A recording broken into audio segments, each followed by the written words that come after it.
Yes! Come on! Yes, people.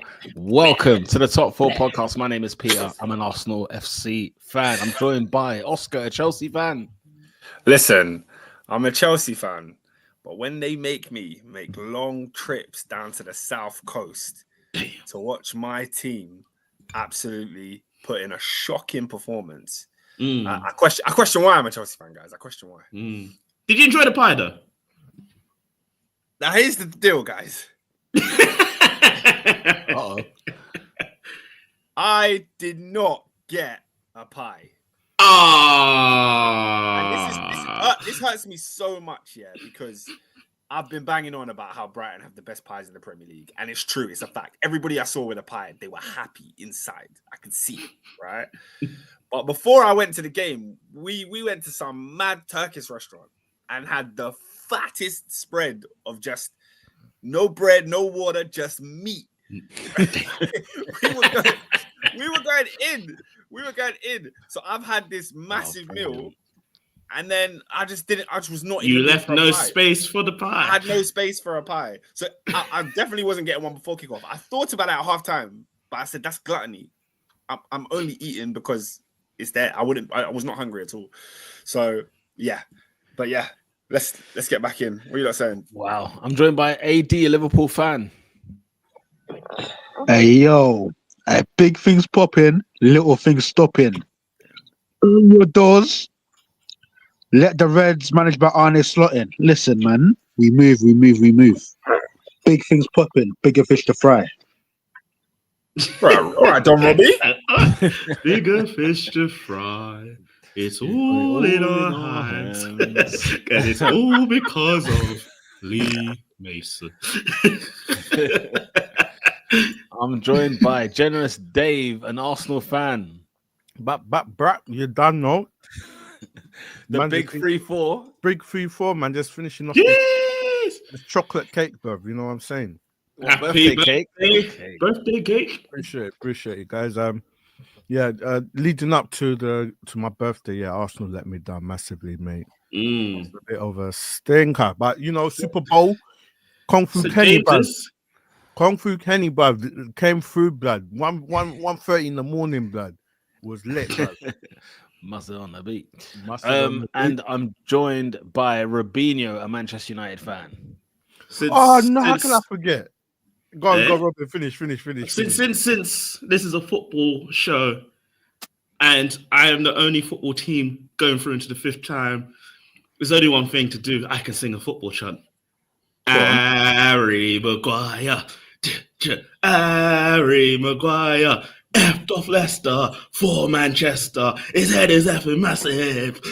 1, 2, 3. Harry Maguire. Anywho, scamming our way through the FA Cup once again. We are coming for the record, Arsenal. Just gonna let you know, we are on our way. That Harry Maguire chant is perfection.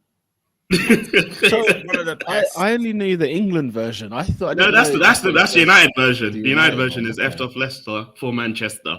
I think the English version is better. What, obviously, because this is exclusive to my club. Massive. Oh, that's brilliant. Yeah. That chant at the Euros final, I will never forget it. At Wembley Way, that chant rang. It rang for hours, and I was like, "Wow, Man United." Honestly, if you've got a Man United player in the England team, that's the song. that's really the chant. But yeah, no, like I said, scamming our way to an FA Cup once again. Let's go. Yeah, guys, what's your highlight or surprise of the weekend? Pizza. Let's talk. Did you see? I don't know if you're on Twitter this week.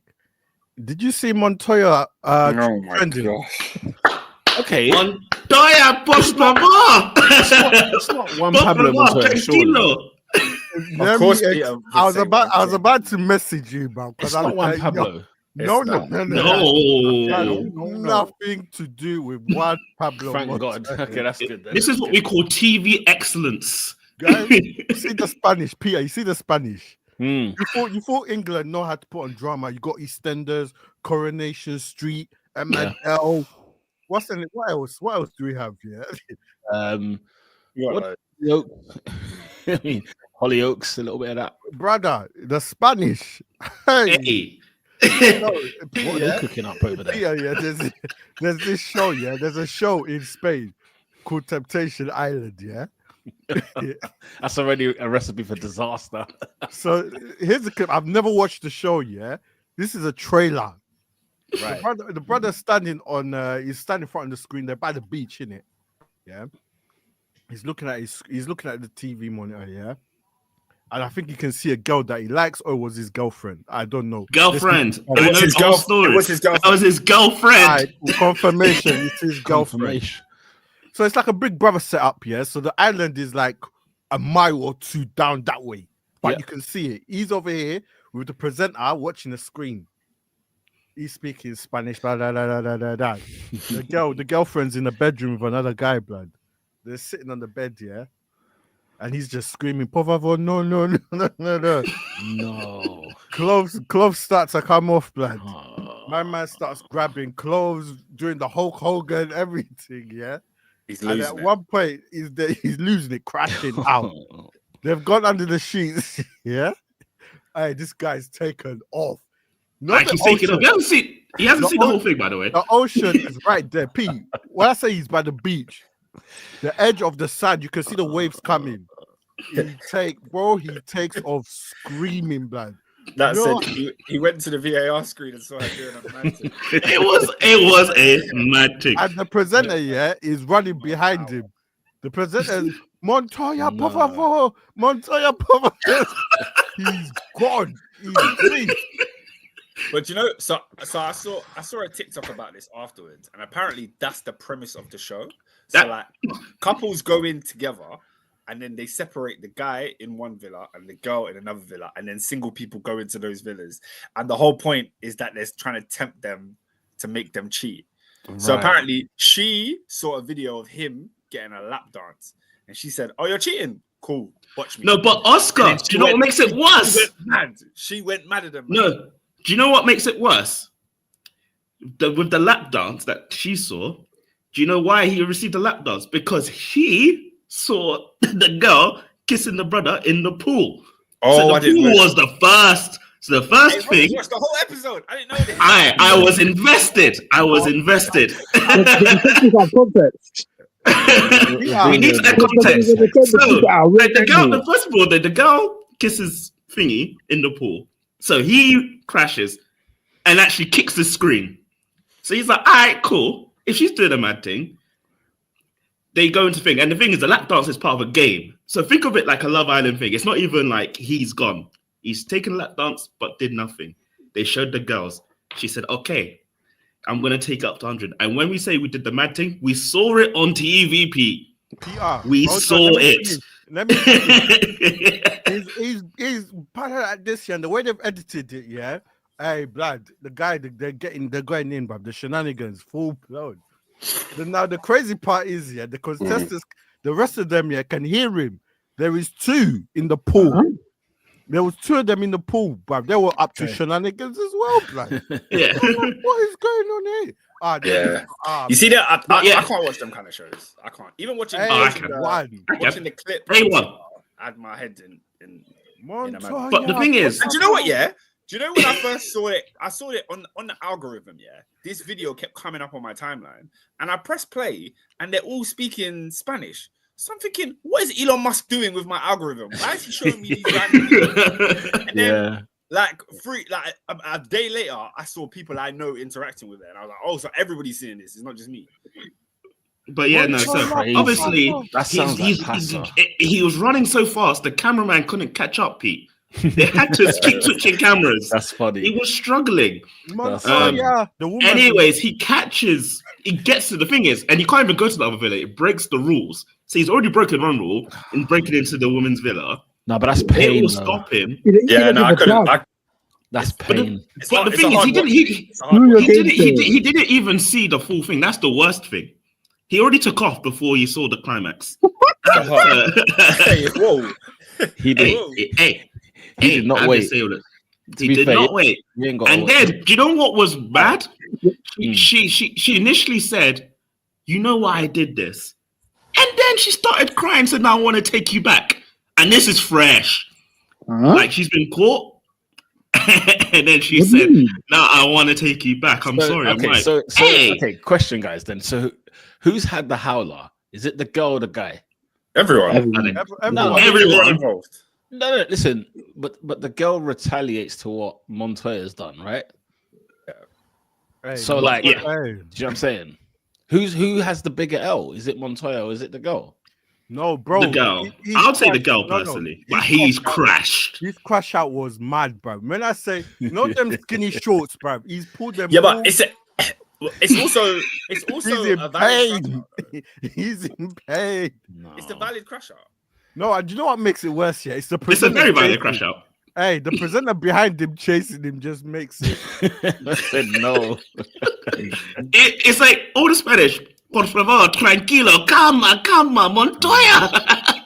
Tranquilo is a great word, by the way. It's a great word. But you know also what I found out, by the way, which kind of makes sense. He plays defense. He's a left back. Oh, he's a football player.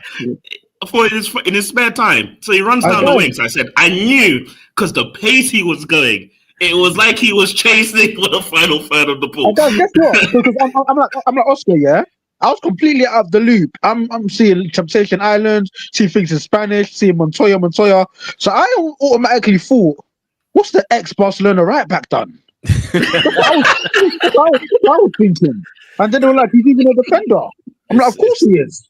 It's funny you say that, AD, because as soon as I saw Montoya, I did look for like Juan Pablo. That wasn't the case. Moved on. I moved on quick. That was my first thought. I thought I wasn't waiting there. My other highlight. Oh, yeah. Go on. No, go on, mate. Because I think we're gonna get there. Hey, Super Bowl. There we go. My gosh. There we go. How about them Eagles? Fly, Eagles, fly. First of all, yeah, I knew the Chiefs weren't coming back. After 24-0, I said, nah, this ain't happening. It was one-sided. It was. First of all, I'm gonna go out here and just pretend this is the top the NFL podcast, guys.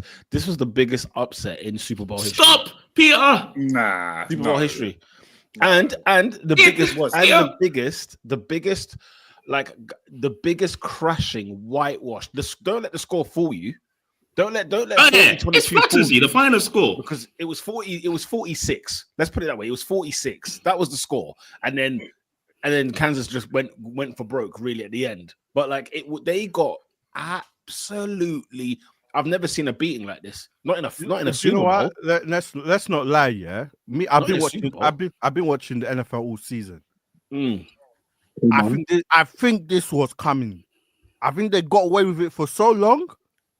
A beating like this, and David, not like I'm trying to think who's even a good team. Like if it was the Bills, maybe, or like Detroit or someone like that, I could probably hear it. With the Eagles, do you guys remember the Jalen Hurts and friggin' what's his name? What's it? Hey, by the way, score update live from San Siro. Hey, that's what I'm trying to shout at you. It's 1-0. It's 1-0 to Internazionale. Thanks to that man, of course, the ever-present, the evergreen. Was that a Bastoni assist? Yes, man. We do. We love a Bastoni assist there. Whoop, there we go, straight in. You can't miss. You can't miss. But yeah, listen, I have nothing to do with Philly. If you ask me if I was an American, I'm 100% a New York man. During the season, you have nothing to do with NFL as well. I'm surprised you've No. You know what I told you? What did I not tell you in the new year? I said, new year, new me. I will join in this season on the NFL. Oscar, I think you can run it back. You can run it back because we got receipts. Oscar, I think we told him. I think that's the thing. I think we told him, no, you can't join now because you said to me, you can't only watch the Super Bowl. I said, I bet, and I watched the Washington Commanders get beat by the stretch champs. So let them Eagles fly.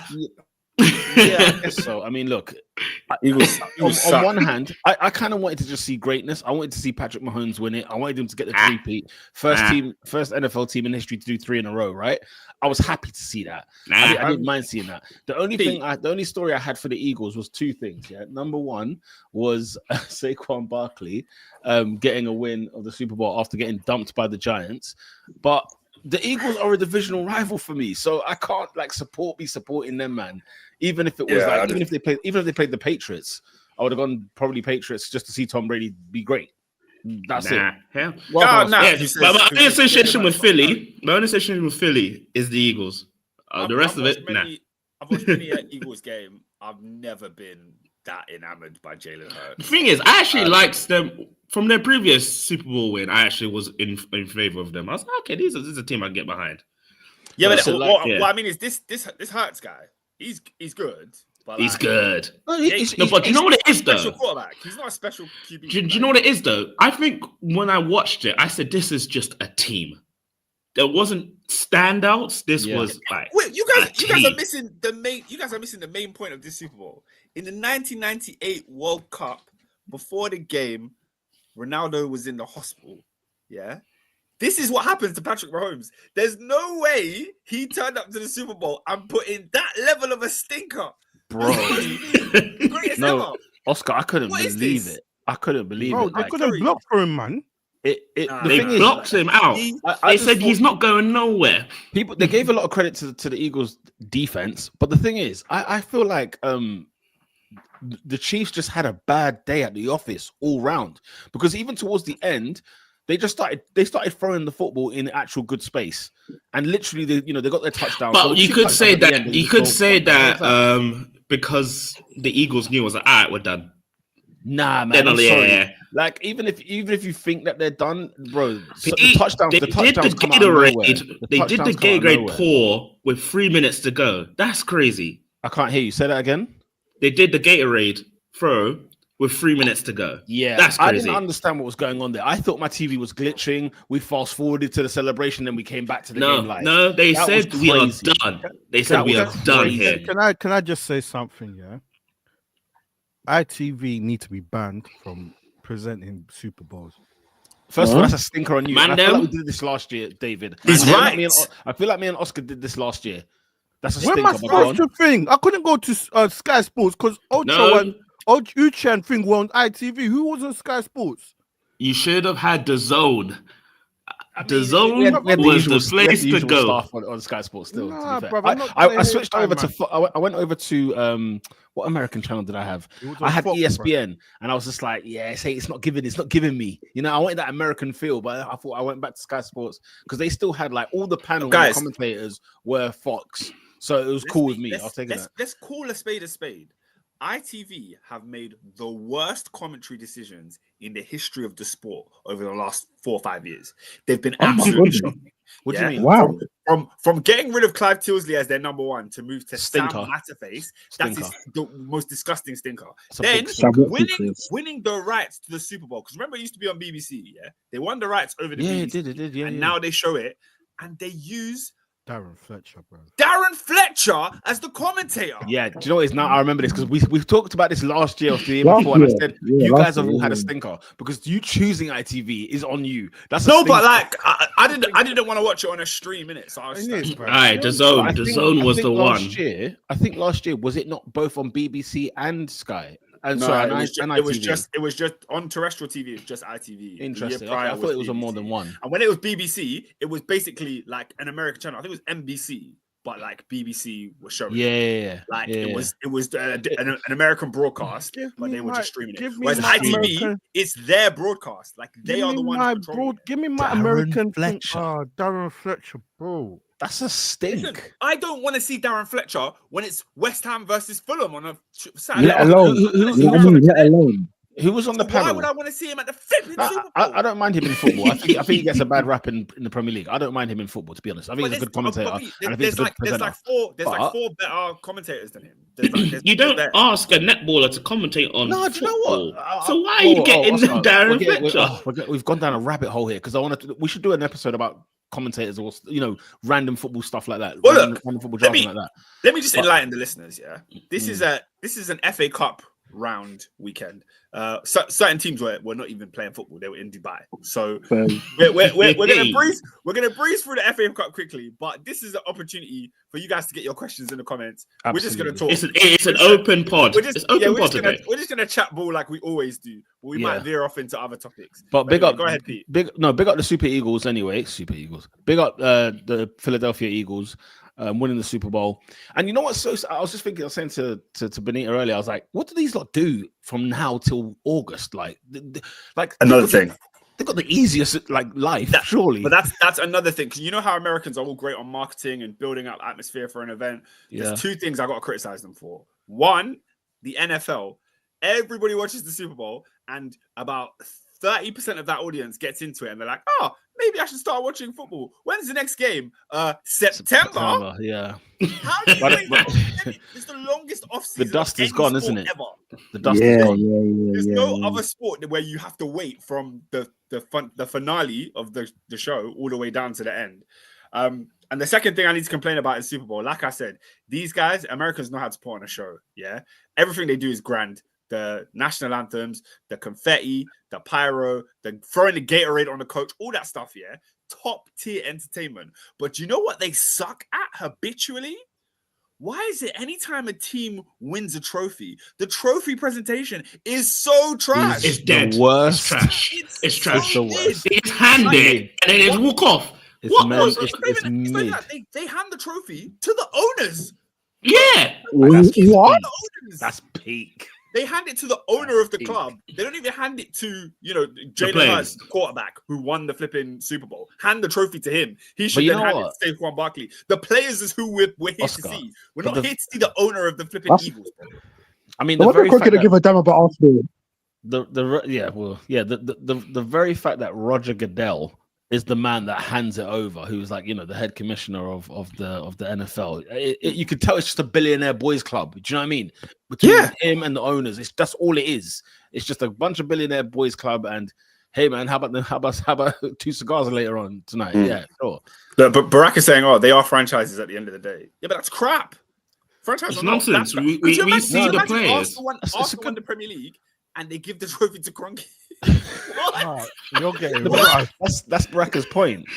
Arsenal is a football club, whereas the Eagles are a franchise. That's literally crap. No. Yeah, but Barcelona's a franchise. I'm not Madrid's a franchise. They've got teams in all different sports. Why does that doesn't mean they do that? Mean they have to hand it to the owner first? Those two are not mutually exclusive. You don't have they're not. You're right. You're definitely right on that. But the thing is that the mentality is so different. Like the fact that these are businesses, they're not. I mean, guys, if you see the sort of the worth, the value of an NFL football team versus a Premier League team, chalk and cheese, man. NFL teams are in the billions and tens of billions in terms of worth, right? And you think to yourself, so obviously they're not really like. Do you even make money as an NFL owner? Maybe when you sell the team, like that's where you make your money because you bought it at 100 million. You sold it. Yeah. That's with everything, isn't it? No, but in football it's very different. In English football, it's very, very different because your outgoings and your incomings are very like it's like breadline. It's like it's thin. But no one's making money. No, but that's what I'm saying. I think with the NFL, it's different though. They don't look at it as. I feel like the NFL, for example, owner makes way more than a football owner purely because of the fact that the fact that they're categorized as a franchise is a completely different avenue and lane that they're going through. Whereas football, but there's no. I think there's also there's less of them. Like so, if you're into professional football in America, then you can only support an NFL team. And then these guys go hard for their college teams, fair enough. But there isn't like your local. You know what I mean? Sure. A couple weeks ago, I was down at Leighton Orient. Do you know what I mean? There's about 5. How many Premier League teams are from London in this league? There's bare of them in the league alone. Yeah, there's like 6. In the NFL, the equivalent has like 1 or 2 teams for the same area. So of course they're going to generate more money for the amount of people that are watching the sport. No, that's true. By the way, halftime show very quickly. Kendrick Lamar. Thoughts? Let's get it. Do you know what? Yeah, wasn't the great. It's not the greatest. I loved it. There's certain songs I would have loved him to do, but mate, he stood 10 toes deep, bro. Hey, nah, bro. Let's start with the good, and then we can critique it after. What was good? I do. What was good? The production. I think the production is nailed. The lineup, I thought was good. Making his comments and his jabs top tier. He got the whole stadium to say A minor. Did he though? He did. The whole stadium did say the whole stadium. The whole stadium. No, but it will go into my. That's part of my bads, Oscar. I'll tell you why. But the whole stadium's done. As top 4 podcast custodians, we're not only football fans. We're massive fans of a little known sport called professional wrestling. Oh yeah. And when the crowd says a word in unison, when on WrestleMania, when Jey Uso puts his hands in the air and the whole crowd says yeet, it's gonna be a lot louder than it was last night. Oh, what, in the same building? I don't think the A minor was that loud. Like you could hear them singing it. No, but this is okay. I don't want to get into the bad. I didn't want to get into the bad, but I'm gonna have to because not yet, Robin. No. But it relates to this. It does relate to this. Let's finish on the good first. Okay. The difference between what you hear on TV and what was at the stadium, believe me, Oscar, there are times when I've watched Arsenal at the Emirates and I thought, this is crazy loud. Yeah. Go back and watch it on TV, it's not that loud.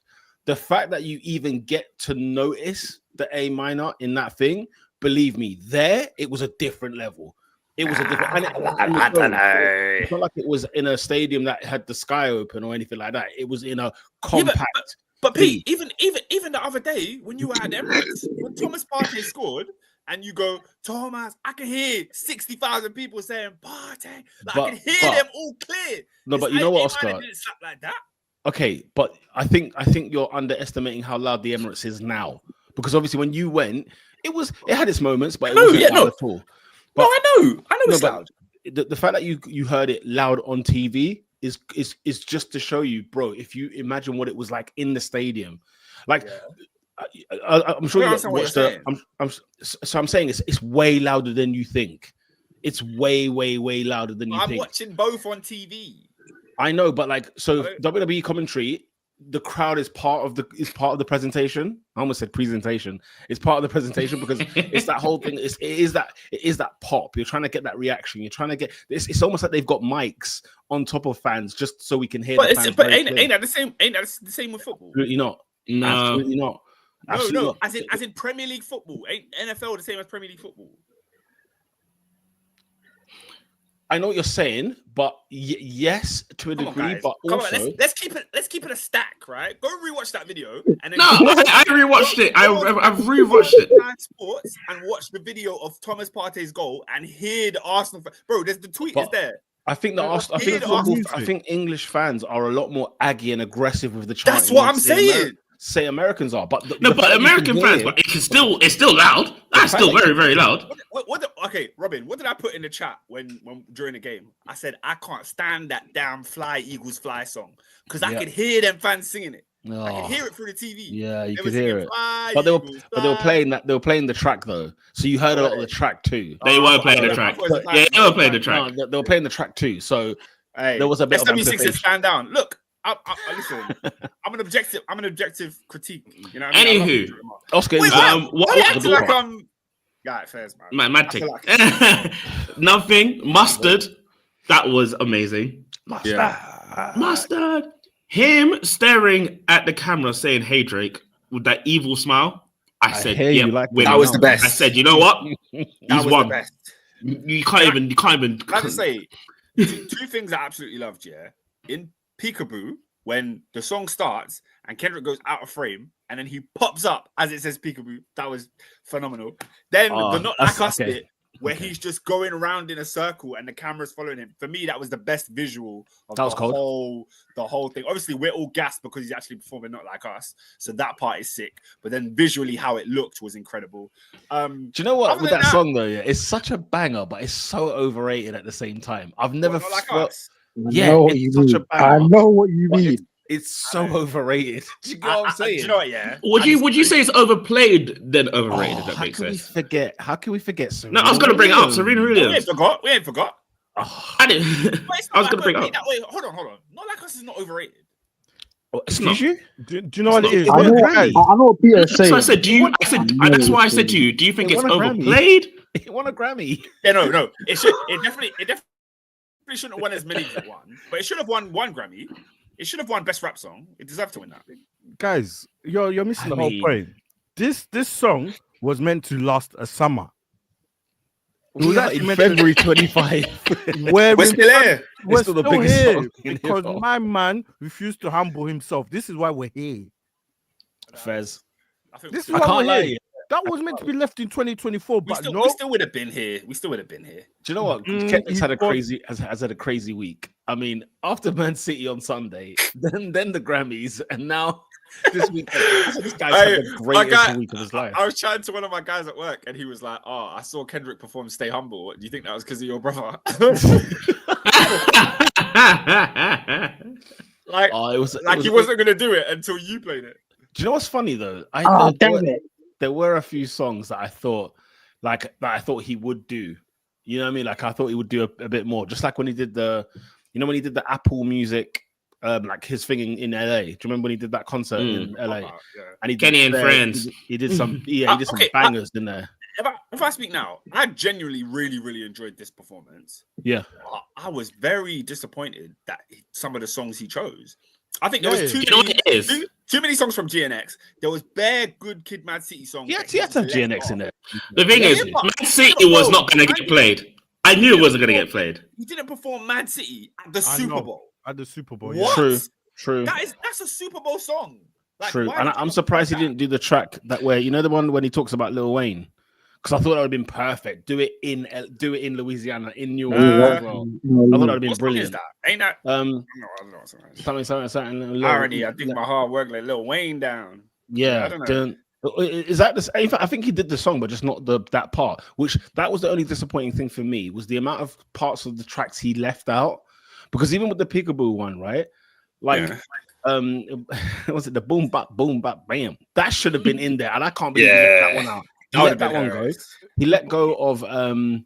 He let go of what else? He let go of something in the TV off, turn his TV off. Basically, he didn't even say turn his TV. Well, actually, he did it at the end. Well, because it was all about the mustard bit. That's all that's about. Like, you can't perform every part of every song. The beginning of that track is sick as well, though. It's very underrated. Bro, listen, guys. He has 13 minutes to is that it? Yeah, man.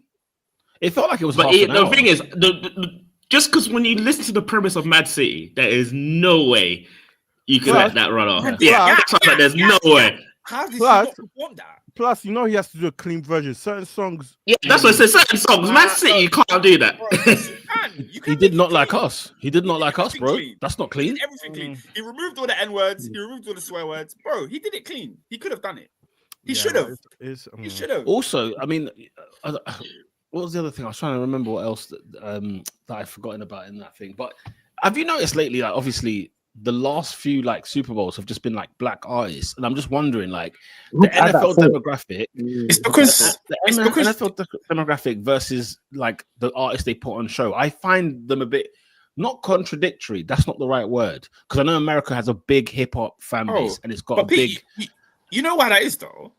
Rock Nation. Why? It was a direct response to the Kaepernick stuff, all of the Black Lives Matter stuff in the pandemic. Rock Nation then went on to, I think they're like part of the NFL board. Interesting. So like Jay-Z is a big part of who chooses who's going to be at the Super Bowl. So that's why we've had Rihanna, we've had Usher, we've had The Weeknd, we've now had Kendrick Lamar. And that's why people were even campaigning for Lil Wayne, because we thought, okay, it's like orchestrated by people think Jay is the one that picks the people. I don't think it's directly him, but it is a Rock Nation. I swear, what's her name?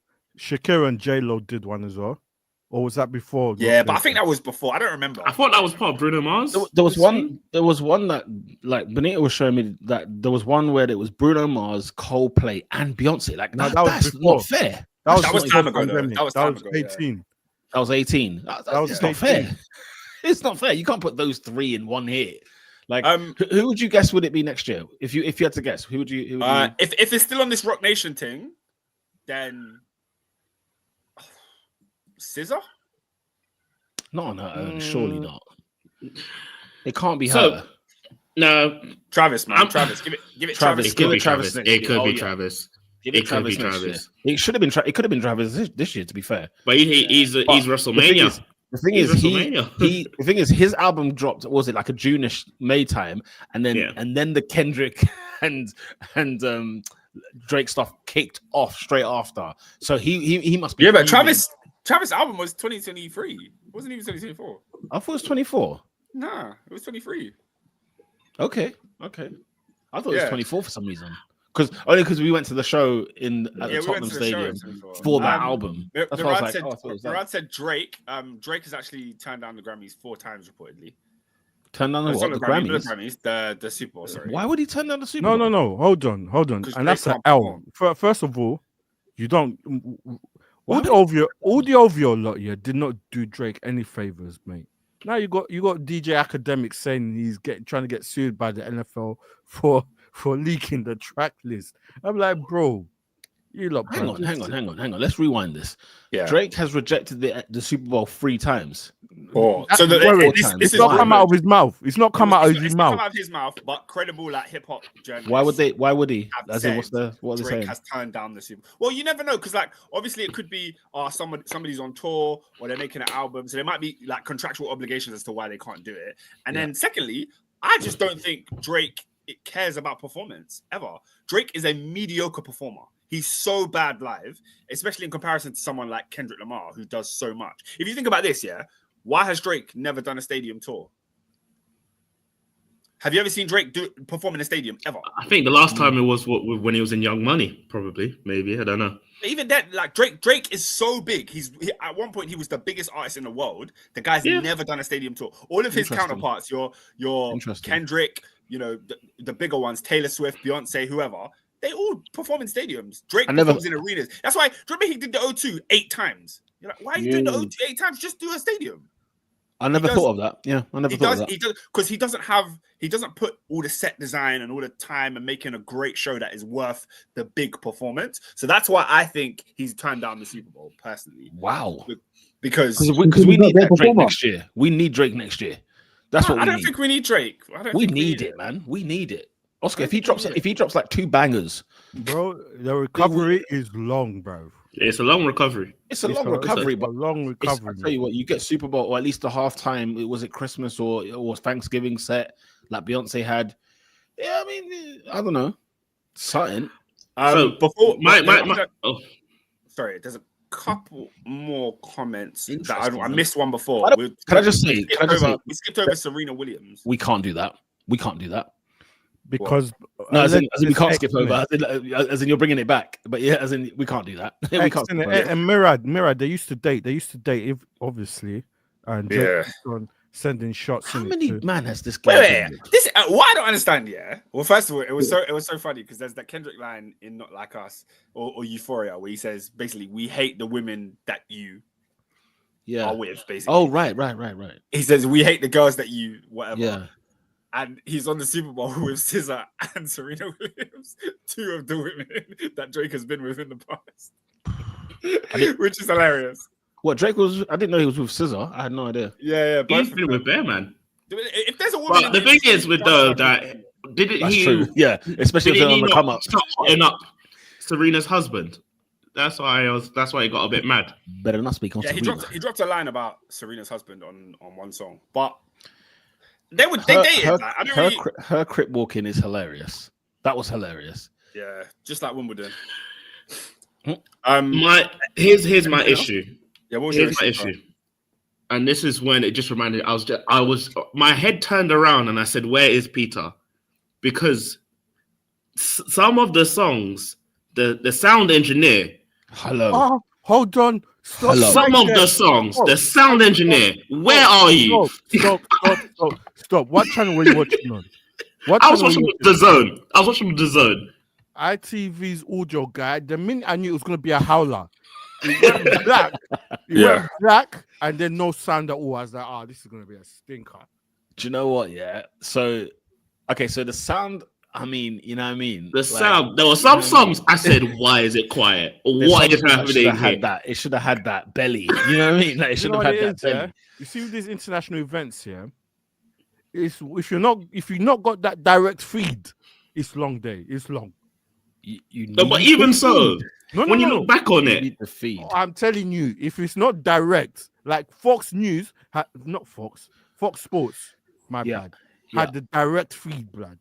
If you don't have that one, to be fair, I was gonna say the Sky Sports feed, which was the Fox one, was actually fine in terms of like hiccups. The only hiccups we had was at the presentation at the end, where who's the old brother that they brought? They wheeled out this old guy, man, who is a don.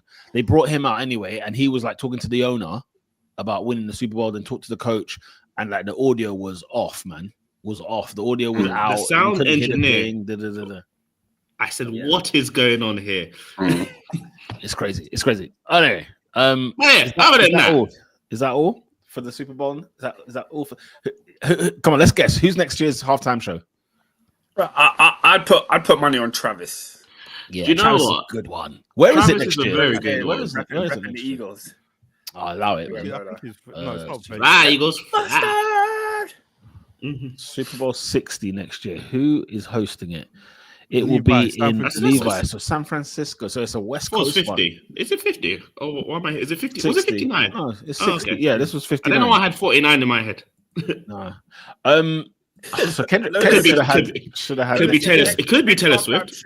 It could be Taylor Swift. Wait, has Taylor Swift ever done it? I don't think so. That's what I said. Taylor Swift's a shot. It's because she's been sitting in the stands waiting for the ring. Yeah, I can't every game. She's been Super Bowl 3 years running. That's the way to do it. Like that's the way to now. What's my man's name? Kelsey. It's time to drop that ring. After that L, it's time to drop that ring. Obviously, it's not him. But wait, look. Lola said it's been black folks 3 times in a row. Got to play the game. What game? Didn't you hear Professor Kendrick told us the game is over? We're not playing games anymore. Didn't you hear? They said the revolution will be televised. Well, you're not paying attention. You're not playing games. Given his. What do we think of Samuel L. Jackson in his performance? Listen, I've got time for Samuel. For Uncle Sam, I've always got guys. Can I just say, I'm not gonna say who, what, where, but I'm in a group chat. There were people in that group chat of the Caucasian variety. And somebody said, oh my gosh, he brought out Morgan Freeman. Yes. Yes. I said, really? Hey, listen, Oscar. What's that on the directly? I need you to clip this. 43 minutes. Clip this and play it to your friend, yeah? You're not that guy, bruv. Sort it out. Is that no, guys, thing? Oscar. Oh my God. 43 minutes. 43 minutes. Clip it and play it. Send it to them. The thing is, guys. Oh, that was brilliant. And I was like, was Morgan Freeman? Was he one of the dancers? Did I miss Morgan Freeman? Like, what did I miss? Then I clocked it. I said, oh, that's what you think. You thought that was him. Wow. Clip that minute, 43 minutes. Clip it. Send it to them, man. What? Do you know what, guys? Yeah, I'm looking back at some of the halftime show people that have done this. Can you believe Boys to Men done a halftime show? Big up, man. Big up. No, let's not big up. Let's not do this. Why? Yeah, that's why? It's the end of the road and it's the end of the 4th down. It's the end of the road. Guys, if I go to a Super Bowl and I hear anything slower than 130 BPM, we need to get out of it. We need to go. Listen, Michael Jackson's Super Bowl, half of it, he stood still and everyone was going nuts. Gangster. Listen. Gangster. Have you heard Michael Jackson's hits? Oh, come on, brother. Let's who out of you guys, who is your favorite ever halftime show? Like, who do you think's done it the best? I think so far, and don't get me wrong, Oscar, you know I've watched like NFL here and there, and then watched Super Bowls, blah blah, and I haven't given. When I tell you 2 flying monkeys nutsacks about the halftime show, I mean that legit. Since I don't know how many years ago. I think since the Dre one, the Dr. Dre one, 50 Cent, that for me is number 1 so far. Mm-hmm. without really thinking about it too tough. But yeah, I'll I go would with that. In the comments, I'd love to hear. I've enjoyed your Ushers and Rihanna's. I've enjoyed them, but the Snoop Dogg one, the Dr. Dre one, 50 Cent was cold. I think that was the best one. But I also would say the Bruno Mars, Coldplay, and Beyonce one was sick as well. Hold up. Beyonce on her own, bro, with Destiny Child. Yep. That's number one. Yeah. When was that? What year was that one? That was like Ravens 49ers. It was time. It was like 2013 or maybe 2014. Yeah, that one. It was time ago. I'll give that a watch. That was one of the best performances I'd ever seen. Beyonce. I remember that one. Ushers was a feel-good one last year, though. It was a feel-good one. Yeah, I didn't love it. No, do you know what it is? Because, like, you know, tunes like Caught Up and stuff like that. Tunes that were just like old school that he just brought back. And he was just like, yeah, man. Like, I remember, like, you remember that time, the early 2000s, when life was happy. Like, you were happy in life. When we were younger, in the early 2000s, life was simpler. I think Justin Timberlake's one was good. Oh, I don't remember. That was a good one. Do you know what's so funny? Lola just said Justin Timberlake was one of the worst. Ooh. Maroon 5. Maroon 5 was dead. Why did Maroon 5 do it? Why would it be dead? That was the wrong year. No one wanted to touch that Super Bowl halftime show. Oh, hold on. Wait, Maroon 5 have bangers though, so why would it be dead? This love that was the protest one where no black people were. That's why it just was that the one? And then he ended up taking off his shirt. I'm like, nah, bro. He said goodbye too many times before. Yeah, come on, man. Nah, bro. That one was dead. Do you know what's funny? Wasn't the Beyonce one at this stadium? Yeah, they just done. It was the same stadium, isn't it? Bro, remember the lights went out in the Orleans. Yeah, I think so. Yeah, I think the lights went out, and then Ravens won last minute. To make the throw in the end zone. That's first. I've seen a couple comments saying that why doesn't the FA do this like an FA Cup halftime show? Yeah, leave it alone. I said it alone. Number one, it would not run in this culture of this England. It would not run. Can I make a prediction? Can I be Oscar-damus? Yeah. Can I be Prophet Oscar and just see into the future? Go for it.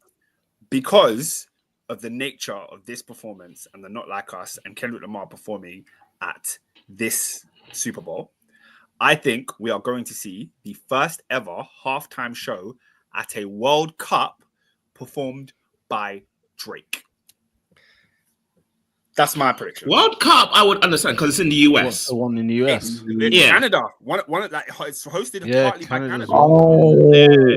I can understand that. When they announced it, Drake was there with Infantino. They were there chilling. Was he? Yeah. What? So is the final in Canada? No. I don't think. No. Because who would do that? It's MetLife.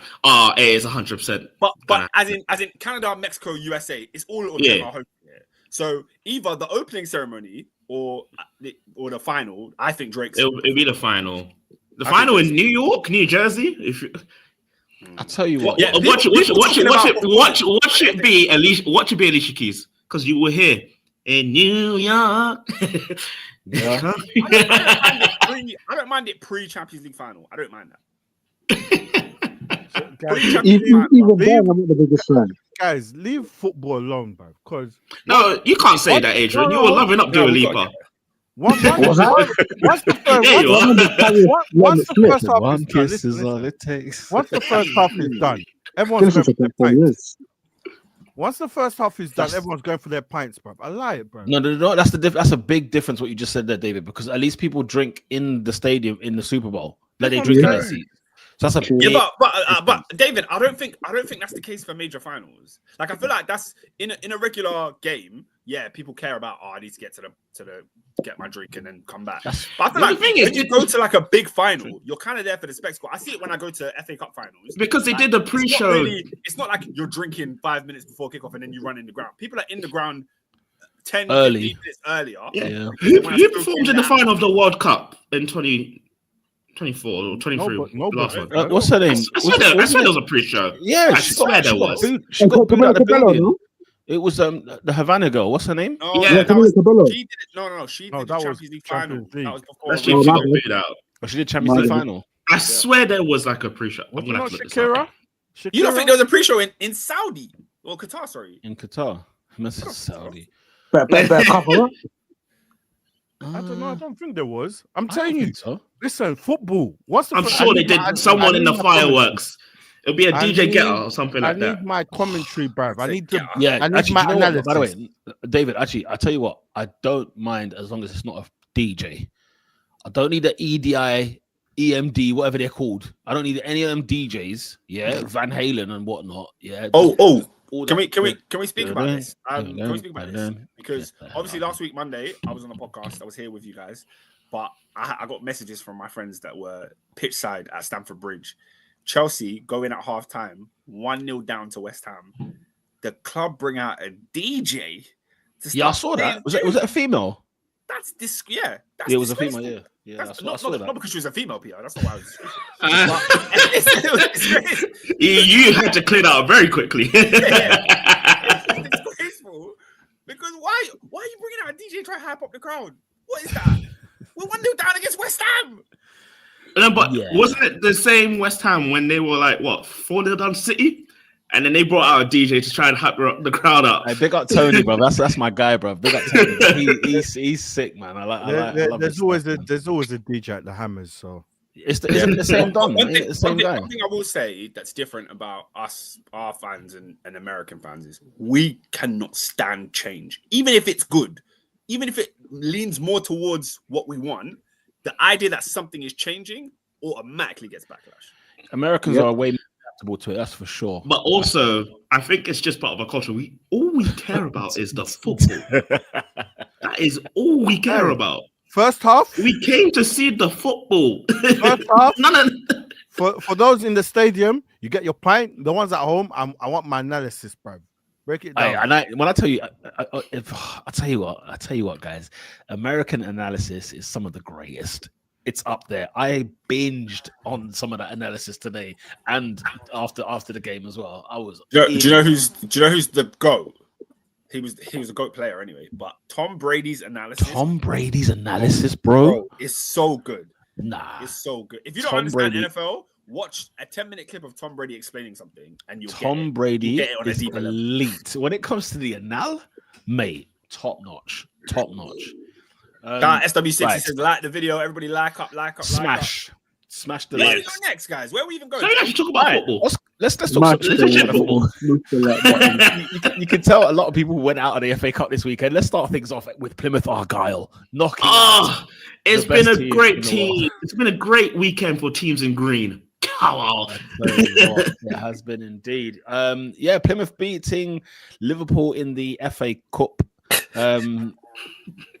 Listen, I'm not gonna lie, y'all English Donnies hate being entertained outside of the game. The thing is, he's right, but He's the so idea right. of Yeah, but the game. But you know what? Yeah, I think I've grown up to think. You know, I love the way Americans do presentation. I love it. I absolutely like. I need to be there though. I need to be in that country and be like, yeah, boom, let's go. Like, give it all. Give me the tailgate. Give me the whatever else. Like, do the whole thing. But anyway, AD was Arne Slot a bit too cocky with his team sheet against Plymouth. Cocky, what makes you say that? I mean, how many kids were doing their GCSEs today that were in that side yesterday? Well, bro, what we have to. There I was saw not some- that many. I saw some mainstays in there that was team as well. No, there was.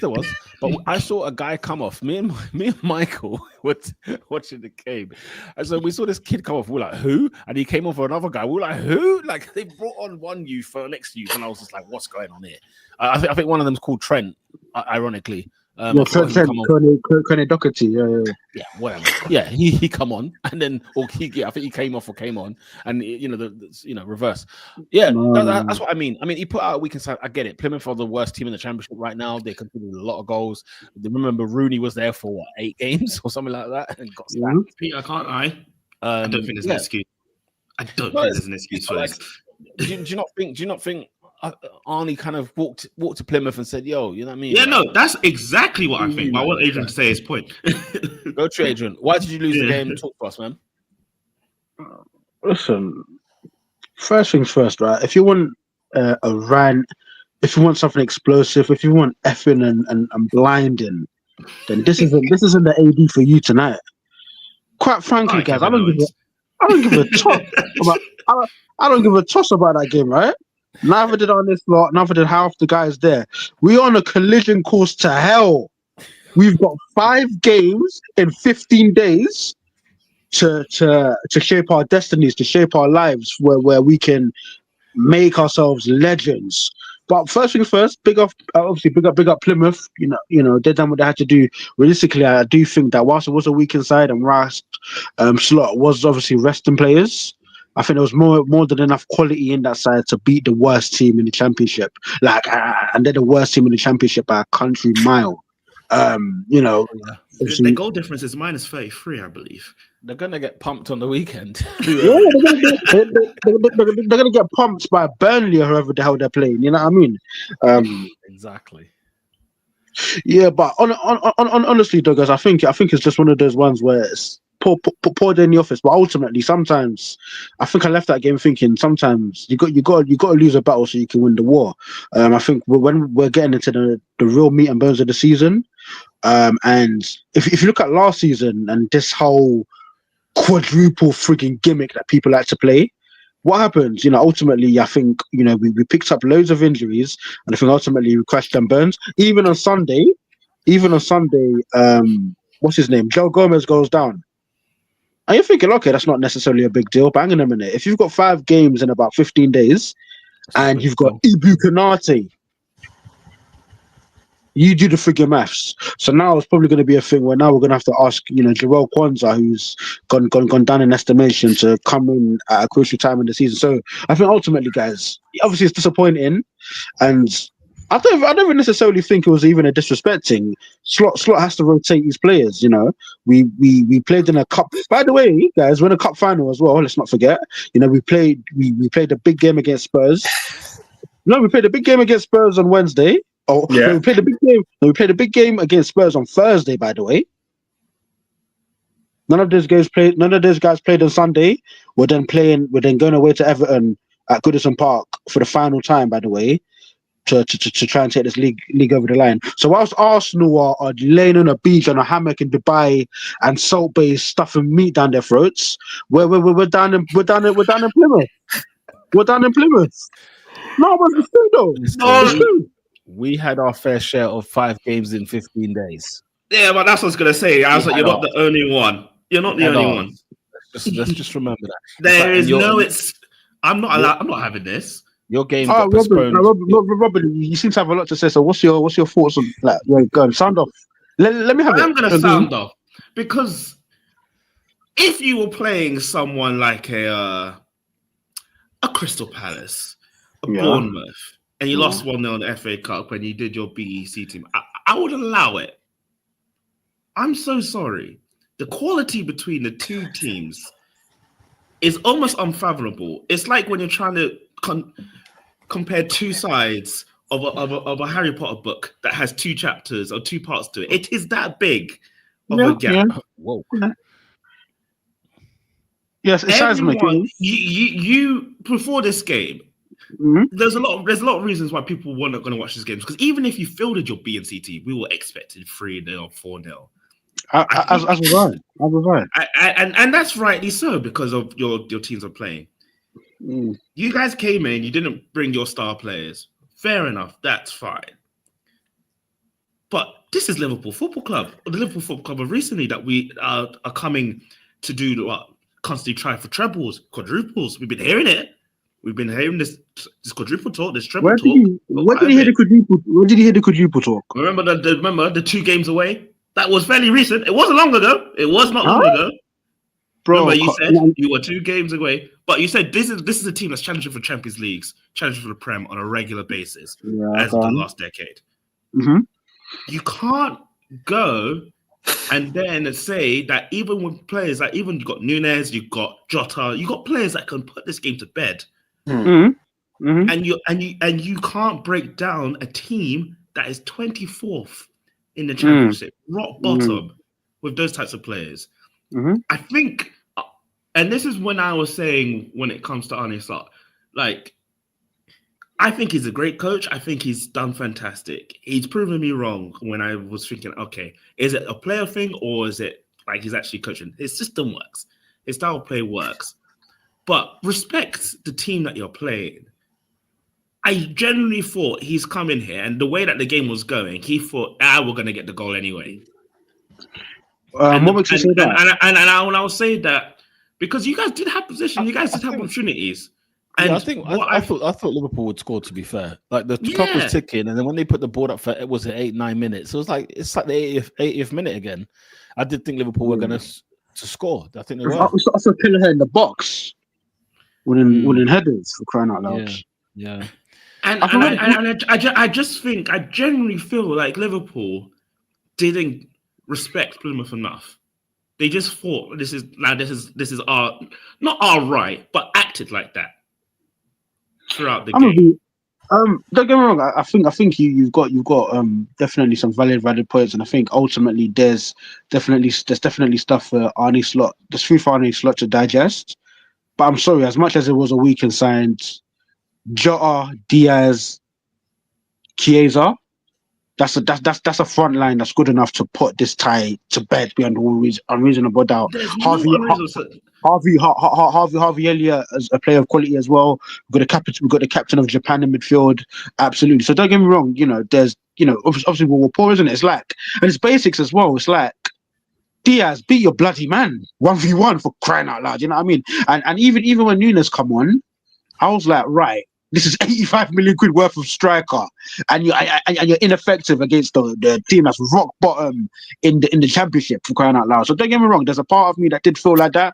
And if I've been honest with you, bro, maybe if we weren't competing for what we're competing for, I'll be absolutely crestfallen and devastated. But I think contextually, you just got to look at it and say, you know what, bad day at the office. No. So we got bigger fish to fry. And I don't necessarily think Slot hasn't disrespected the cup. Look at the front line that he put out. But I think it's just a thing where it's like. But do you know what it is though? And this is what's annoying me even more is that you can say you've got bigger fish to fry, which you guys do. You have things to concentrate on. But don't let this performance. Don't just brush it underneath the carpet. It was bad. It was very very bad. And you need to analyze it and criticize it and make sure it doesn't happen again. You think that this could bleed into other competitions, Robin? That's a valid point. It could. Just like you've been well, you've been fantastic. Best team in Europe. You're into the Carabao Cup. You're best in the team in the Premier League so far.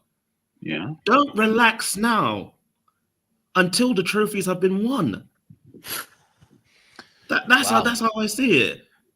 But when you say relax, what do you mean by relax, though? Listen, basically, when the trophy has been lifted, when Virgil van Dijk has put the shining metal into the sky, talk the talk. Right? What talk? Bring it down. Talk it all. Listen, Peter, I live in the world, yeah, where Liverpool won a double in 2022 for crying out loud, and I got lambasted and criticised for saying we deserve a trophy. We should have a tour bus. Do you remember? You should have talked the talk. You should have talked the talk. But you were talking quadruple, remember? And you said, "Oh, it wasn't that." I said it wasn't that long ago, but you said, No, you're not. You're conflating two different things. There's 2022 when there was a genuine chance of a quadruple, wherein we won 2 cups, we finished at 92 points in the league, and we got to the Champions League final. And then there's February 2025, where we're in the title race. We haven't even kicked off in the last 16 of the Champions League. We're in round 4 of the FA Cup, and fair enough, we've got a cup final. So obviously, I can pick up the quadruple talk in 2022 when it's actually tangible. Whereas this season, like, no, the only place you've really heard it is Talk Sport, and they're just doing it so they can fill up the top of the hour from 7 to 8. I'll be real. And when we go to United, I'll bring this up again. There's a lot more football Twitter than you think were talking this, than you might not see. They were talking. Maybe they might have had an eye on it. Like obviously you've got an eye on it, but realistically, look, at the end of the day, we're in a situation where when a collision course to hell. 5 games of 15 days. Let's get this league over the line. Simple as. Quite frankly, and it's not even a disrespect to the FA Cup. It's a thing where it's look. simply we aren't equipped to do all four. That's absolutely fine. Nobody's ever won a quadruple before. Let's get our league over the line. Let's see where we can go in the Champions League, and we're in a cup final. Like, it's not a crisis. It's not panic stations. I'm not going to go in an 11-minute run. That wasn't my point. My point wasn't that it's a crisis. My point was that don't just brush this loss like it's nothing. Like, actually look into it and say why. Then that was my point. What about that in the office? The thing, yeah, I mean, two things can be certainly true. The only thing I'll say I was disappointed with Liverpool is that literally the other day I was sort of bigging up Liverpool, especially from an Arsenal standpoint, whereby we're watching teams like Liverpool. You know, they won the Carabao Cup last year.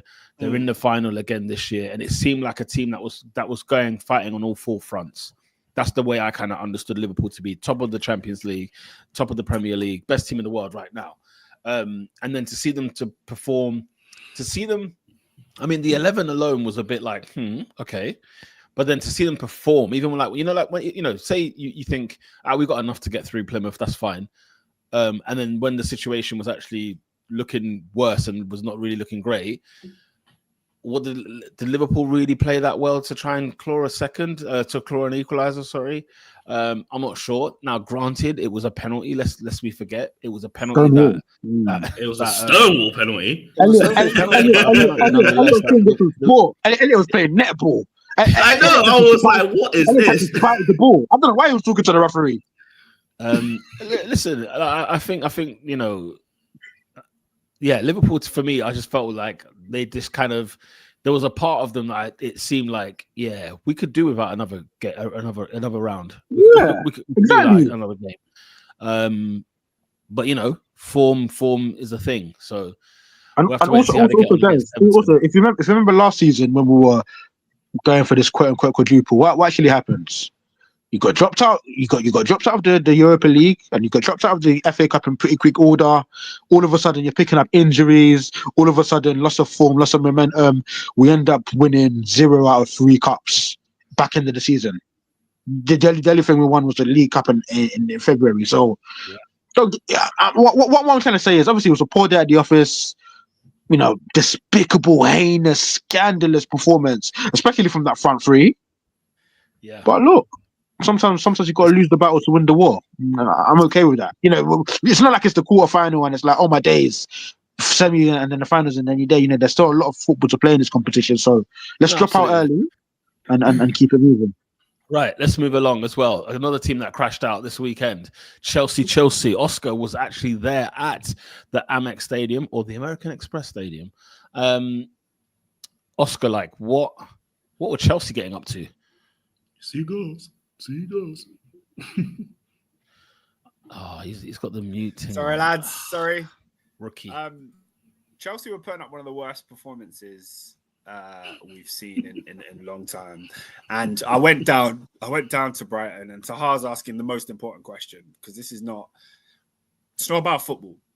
Tahar's asking me, did you get a pie? Now, for those of you that were here at the top of the show, I did not get a pie. I did not. So the biggest ray of hope, bear in mind, last time I went to the stadium, Chelsea got slapped 4-1, but I rejoiced in that pie. I was so happy that I got what, The Rock has ruined that word for me. I can't even say that.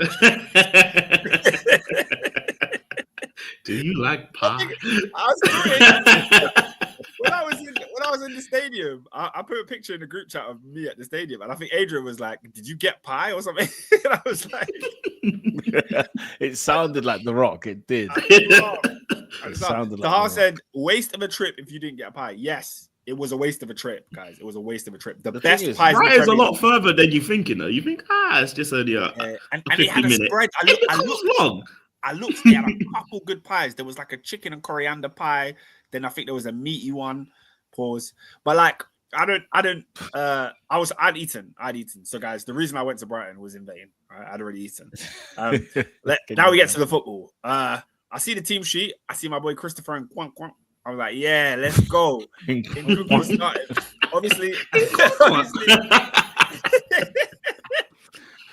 Wow. obviously, Wowza. we've got Jackson injured. I think he pulled his hammy in the last game, and then we had Mark Guiu injured. So that's the only time you're really gonna see Nkunku is either we have loads of games at a time or an injury. So I'm gassing, yeah. I'm talking to all my boys like, yes, Nkunku started. You're gonna see a real forward finally playing because I'm sick and tired of Jackson. Nkunku put in the worst performance of it, like. The performance was worse than anything Jackson served up this season. It was so bad. It was so bad. Yeah, no, it was horrendous. The ball was coming to him. He's looking the wrong way. There was one time the ball went over the top. It hits his back because he's not looking at the ball. There's another time Palmer plays him in a perfect ball. He's running in the wrong direction. No real presence in the box. Nothing about him. Doesn't press. It was a really, really poor display from him. But he wasn't even the worst player on the pitch. Palmer was shocking. The defenders were just weak. So there was a lot wrong with the team. I think today I really want to focus on the wingers though, because we played Sancho and we played Neto. And, you know, there's been criticisms of both of these players before coming to Chelsea. And when they got here, we all know they're both talented. And I think they've both shown glimpses of talent. We'll start with Jadon Sancho. Sancho, obviously, we know the boy. But he's just been painfully average since coming to Chelsea. There were good moments in the beginning, but the problem that I have with him is I don't know if this is a Maresca thing because it seems to be happening with Neto too. He is so afraid to take a risk. He is the safest guy. You know when you watch The Weakest Link, yeah. You've made £20, man. I say in bank before the money comes. Let's build up the money. Why are you banking on £20? You're getting the ball into the final third. You turn back and pass to the fullback. Ooh. Let's go. Let's go for more money, Jadon. Take a risk. Take on a man. Do something. Like we play it so safe. None of these guys. I don't know if there's a fear of like maybe they've been told not to lose the ball. But if there's anybody I don't mind losing the ball, it's my forwards. It's my front three. Like the midfielders should have that kind of fear. The defenders should have that kind of fear. But I want to see Jadon Sancho go at his fullback and take him on and push him left and right. When it comes to Neto, same thing. Tariq Lamptey had these guys in Guantanamo Bay. Like that was the best performance I've ever seen. Like Lamptey play. Wait, is Guantanamo Bay a prison? It is. Because I said it, I got the reaction. I was like, yeah. At first, I thought it was that for terrorists in America. Yeah. Basically, he had them locked up. They couldn't do nothing. They could one shimmy, one drop of the shoulder. Lamptey was like, "What are you doing? I'm taking the ball every single time." So that was Neto first. Then Madueke came on. So these wingers, that we have brought in to boost the attack, it's just not. They're just not doing it. They're just not doing it.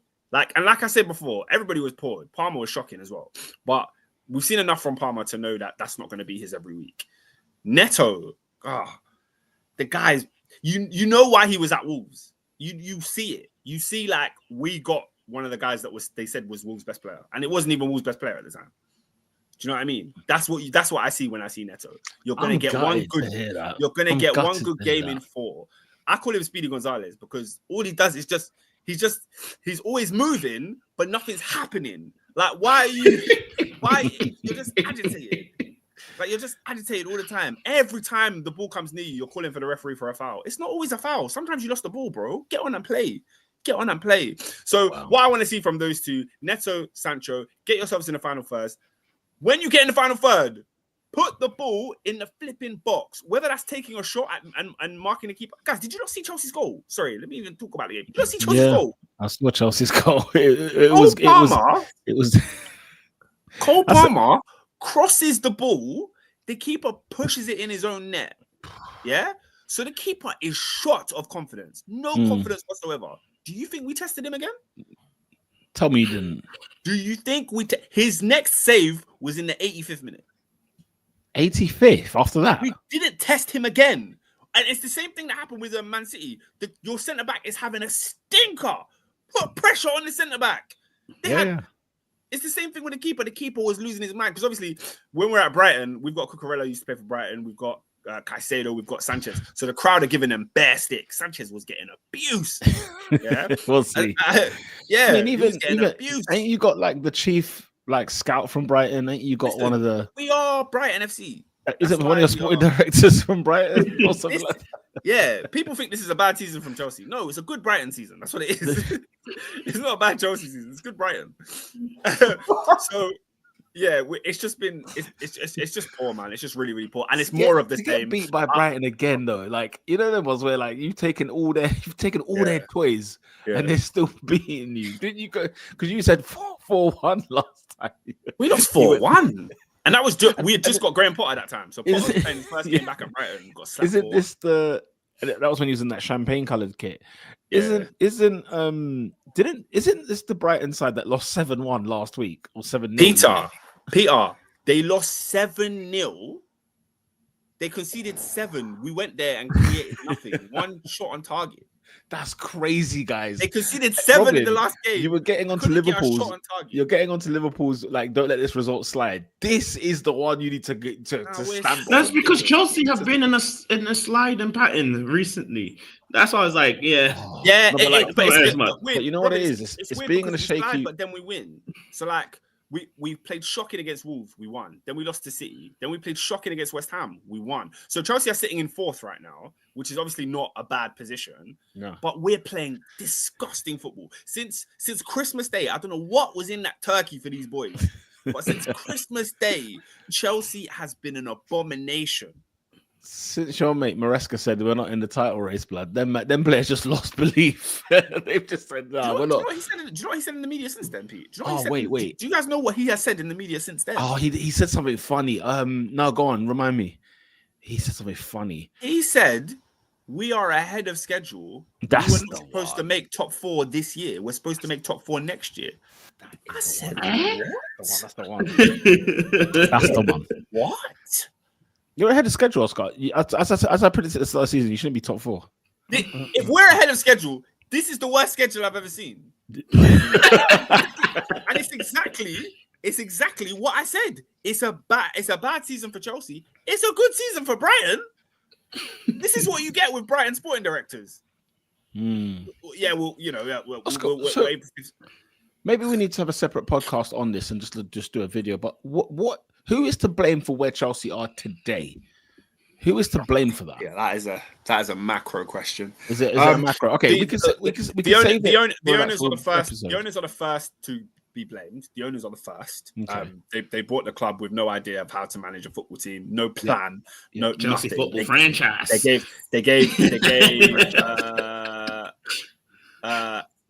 They gave Tuchel the reins to make decisions. Then they got sporting directors. Then they sacked one, and now they got these Brighton guys, and they're just in love with Brighton. So we sign all Brighton's players and get Brighton's managers. They've got nothing. So they're crap. Then they've hired sporting directors that sometimes do good things, and then they just do bad things. This whole Challenge 25 thing that we've got, I don't know why we're not signing anyone over 25. What is going on? We're just only signing children. Yeah, it's whack. It's whack. Crazy. Let's move along. Unless you want to get through some comments. Has anybody been chatting about this game? SW6 he's talking about the wingers. He says there are simple reasons a Sirius will change these wingers. Serious striker. Striker? A serious striker will change these wingers game. Serious striker. Sorry, Maresca also a big part of playing. Maresca's the biggest culprit for me. He's the biggest culprit. He's I don't want to say he's a fraud yet, but you're just crap. The job's too big. Big. It's not, but no.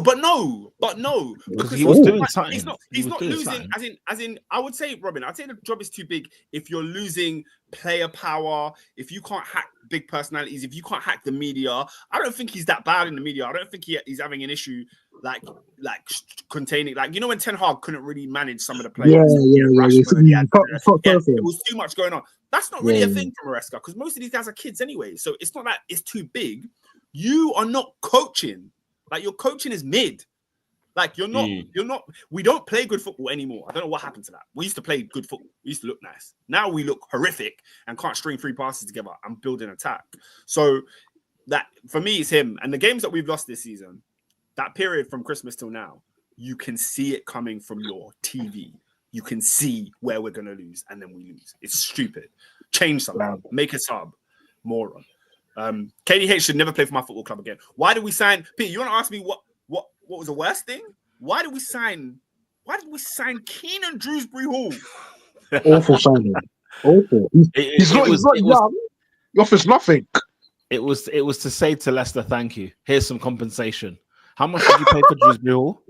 You're laughing, AD. I'm dead serious. How much? I think it was like 30 to 40. I don't actually know the 30 to 40 million. So another drink water from Leicester City's midfield. Disgusting. I saw that from a mile away. It's never like he's under-delivered or underperformed. Everyone saw it. So, like, for example, Neto, there was bare people that love Neto, people that were in for the Sancho team. A couple of signings where you're just like, this could. Everybody knew Drewsbury Hall was a crap signing. Why did you sign him? I hear you. Stupid. No, I hear you. But your agenda says Sancho doesn't have the pace or burst of speed to get past his man. It's not about safety. He can't do it. Serie A, slow pace would suit him. No, do you know what though? You don't need pace. You just need trickery. And Sancho has got that. Sancho has got that in his locker. There's times where he does take players on. He does. He's too afraid to do it. Yeah, there's a word we're looking for because it's where a lot of Premier League wingers are at. It's not even just Sancho, but this idea of just not being direct. Like, take the ball on and take on the defender and cross it, or cut inside and whip it. We don't get enough going forward, heading towards the byline because, it's probably coached out of them. I don't know. But then also I feel like there's a lot of responsibility players need to take because I think coaches are getting a lot of stick for the way football is being played now, and football players are not taking enough accountability. Can you not hear me? Yeah. Can we go to last Tuesday night last week, mate? Arsenal Newcastle away. Yeah, you can go there. Odegaard misses a sitter, yeah, hits the post. Then we go and concede. Yeah. The next minute. Why has Sky or whoever the coverage was? Why have they panned to Odegaard what is Arteta talking to Odegaard about? And this to your point, bruv. Players take a responsibility. You've done all your training, bruv. Hit the target. You know what to do, bruv. What is there to discuss? Yeah. What is there to discuss? No, it's just the optics that annoyed me. You've missed and this is my thing with Odegaard. You see them positions there where your Lampard and Gerrards are burying it. I put Kevin De Bruyne in there as well. Yeah, the guy consistently misses a chance, and then we go and concede, and then I'm seeing you next to Arteta, and he's pointing. Bro, Arsenal, they've annoyed me this week. I can't even talk about them because that performance against Newcastle United. He didn't even try. It felt like. Yeah, what disappointed you the most? The head loss from minute one. What disappointed me the most? Yeah, the centre half, in particular, Saliba was wrapped because they're like the era of like stability and composure. Yeah, go Pierre. No, the thing is, the truth of the matter is, AD, right? Isak is top quality, and he grabbed Saliba and said, "Enough, yeah, enough." Get the don't hell get me out wrong. of here. I think that's 80% of it. I think that's 80% of it. But I do think the other 20%, Saliba had a sleepless night the night before, where like he just weren't doing Saliba things where he was getting too tight, or do you know what I mean? Like, do you remember the time where he's trying to like nick the ball and then Isak kind of like just turns him and plays it on? I don't know. Yeah. I just felt like he was rattled, man. But the thing is, like, every time Isak's CV is in front of us, every time we play against him, he scored 3 goals. Okay, one of them, obviously, this one here was offside. But he scored at St. James's in the league earlier, where he scored from a header that I saw from a perfect view. He put a bullet header into the top corner. He scores at the Emirates, destroying us in the League Cup. Newcastle destroyed us, guys. We lost 4-0. 4 goals without reply in a 2-legged affair in a semi-final. What disappointed me most, AD, is the fact that we did not turn up the fact we didn't turn up against Newcastle in a semi-final is a disgrace to me. And I know I keep saying, like, these boys are tired and there's been so many games and X, Y, and Z. I'm sorry, you're in a final, man. Semi-final. You could go to Wembley, put all of your your tiredness to one side. Put everything away, because at the end of the day, if a lion comes to attack you and your family, trust me, you're gonna find Just some wake up. energy and some You resilience wake up. somewhere. Yeah. You're gonna find it somewhere. We can't be going up to Newcastle and You're you know, in the driven first against 10 minutes, we were, you know, the Isak goes through on goal, he scores, and we're giving offside. And I said, look, guys, that's your lesson. There's your Wake warning. up. That's your warning. Wake up, for goodness sake. Every time I looked up at the screen, Isak's on the break. Like, why is he on the break constantly? Jacob Murphy having fun. Everyone's having a laugh. They had no Joe Linton. I thought, yeah, we've come off the heels of a 5-1 victory against Manchester City. Do you get what I'm saying? No, but would you also say that, let's take the second goal, Howler from the keeper. Do you think that was that killed you? Because I thought even at 1-0 down, you could even try something. No, do you know what? One thing I learned when we what killed us. It's not even what killed us, bro. It's like the Liverpool game yesterday. Like, these men don't want to be here for it. They don't want to be here. And the FA Cup. By the way, I'm looking at the FA Cup right now. Yeah, and you know the first thing that, you know, my first reaction to Liverpool going out was, it wasn't, hey, you know, Plymouth Argyle, off you go. You know what I mean? It wasn't that. I'm seething because I'm saying to my brother, I'm saying to Michael at the time, we should be in this frigging competition. We should be going here winning this. Instead, we got beaten and got packed in by Manchester United. Like, come on. And the thing is, like, at home, we lost the League Cup semi-final at home. We lost the FA Cup, whatever it was, third round, fourth round, whatever it was, at home. You get what I'm saying? Man United bringing Xerxes off the bench and he gets and scores the I think he scores the equalizer, or he scores the winning penalty at the very least. Like, I'm just fed up with it, and you know, I got to be careful what I say here. I got to be very, very careful. But I'm very hacked off. I'm very, very hacked off. And they're out in Dubai, and I'm seeing it on social media that they're out there getting arrested. Like, what are we doing, bro? Like, what are we actually doing? Like, that's not like. Honestly, I'm sitting there like, these lot knew if they were not in certain competitions, they would not be on this trip. They should not be on this trip. They should be playing the semi-final or whatever it is, the fifth. We should have been playing Leicester. You know what I'm saying? We should have been playing Leicester. I should be saying to you, AD, looking forward to seeing you at Wembley. Because when the draw was made, guess what draw I wanted? I wanted Newcastle in the semi-final, or Tottenham for that matter.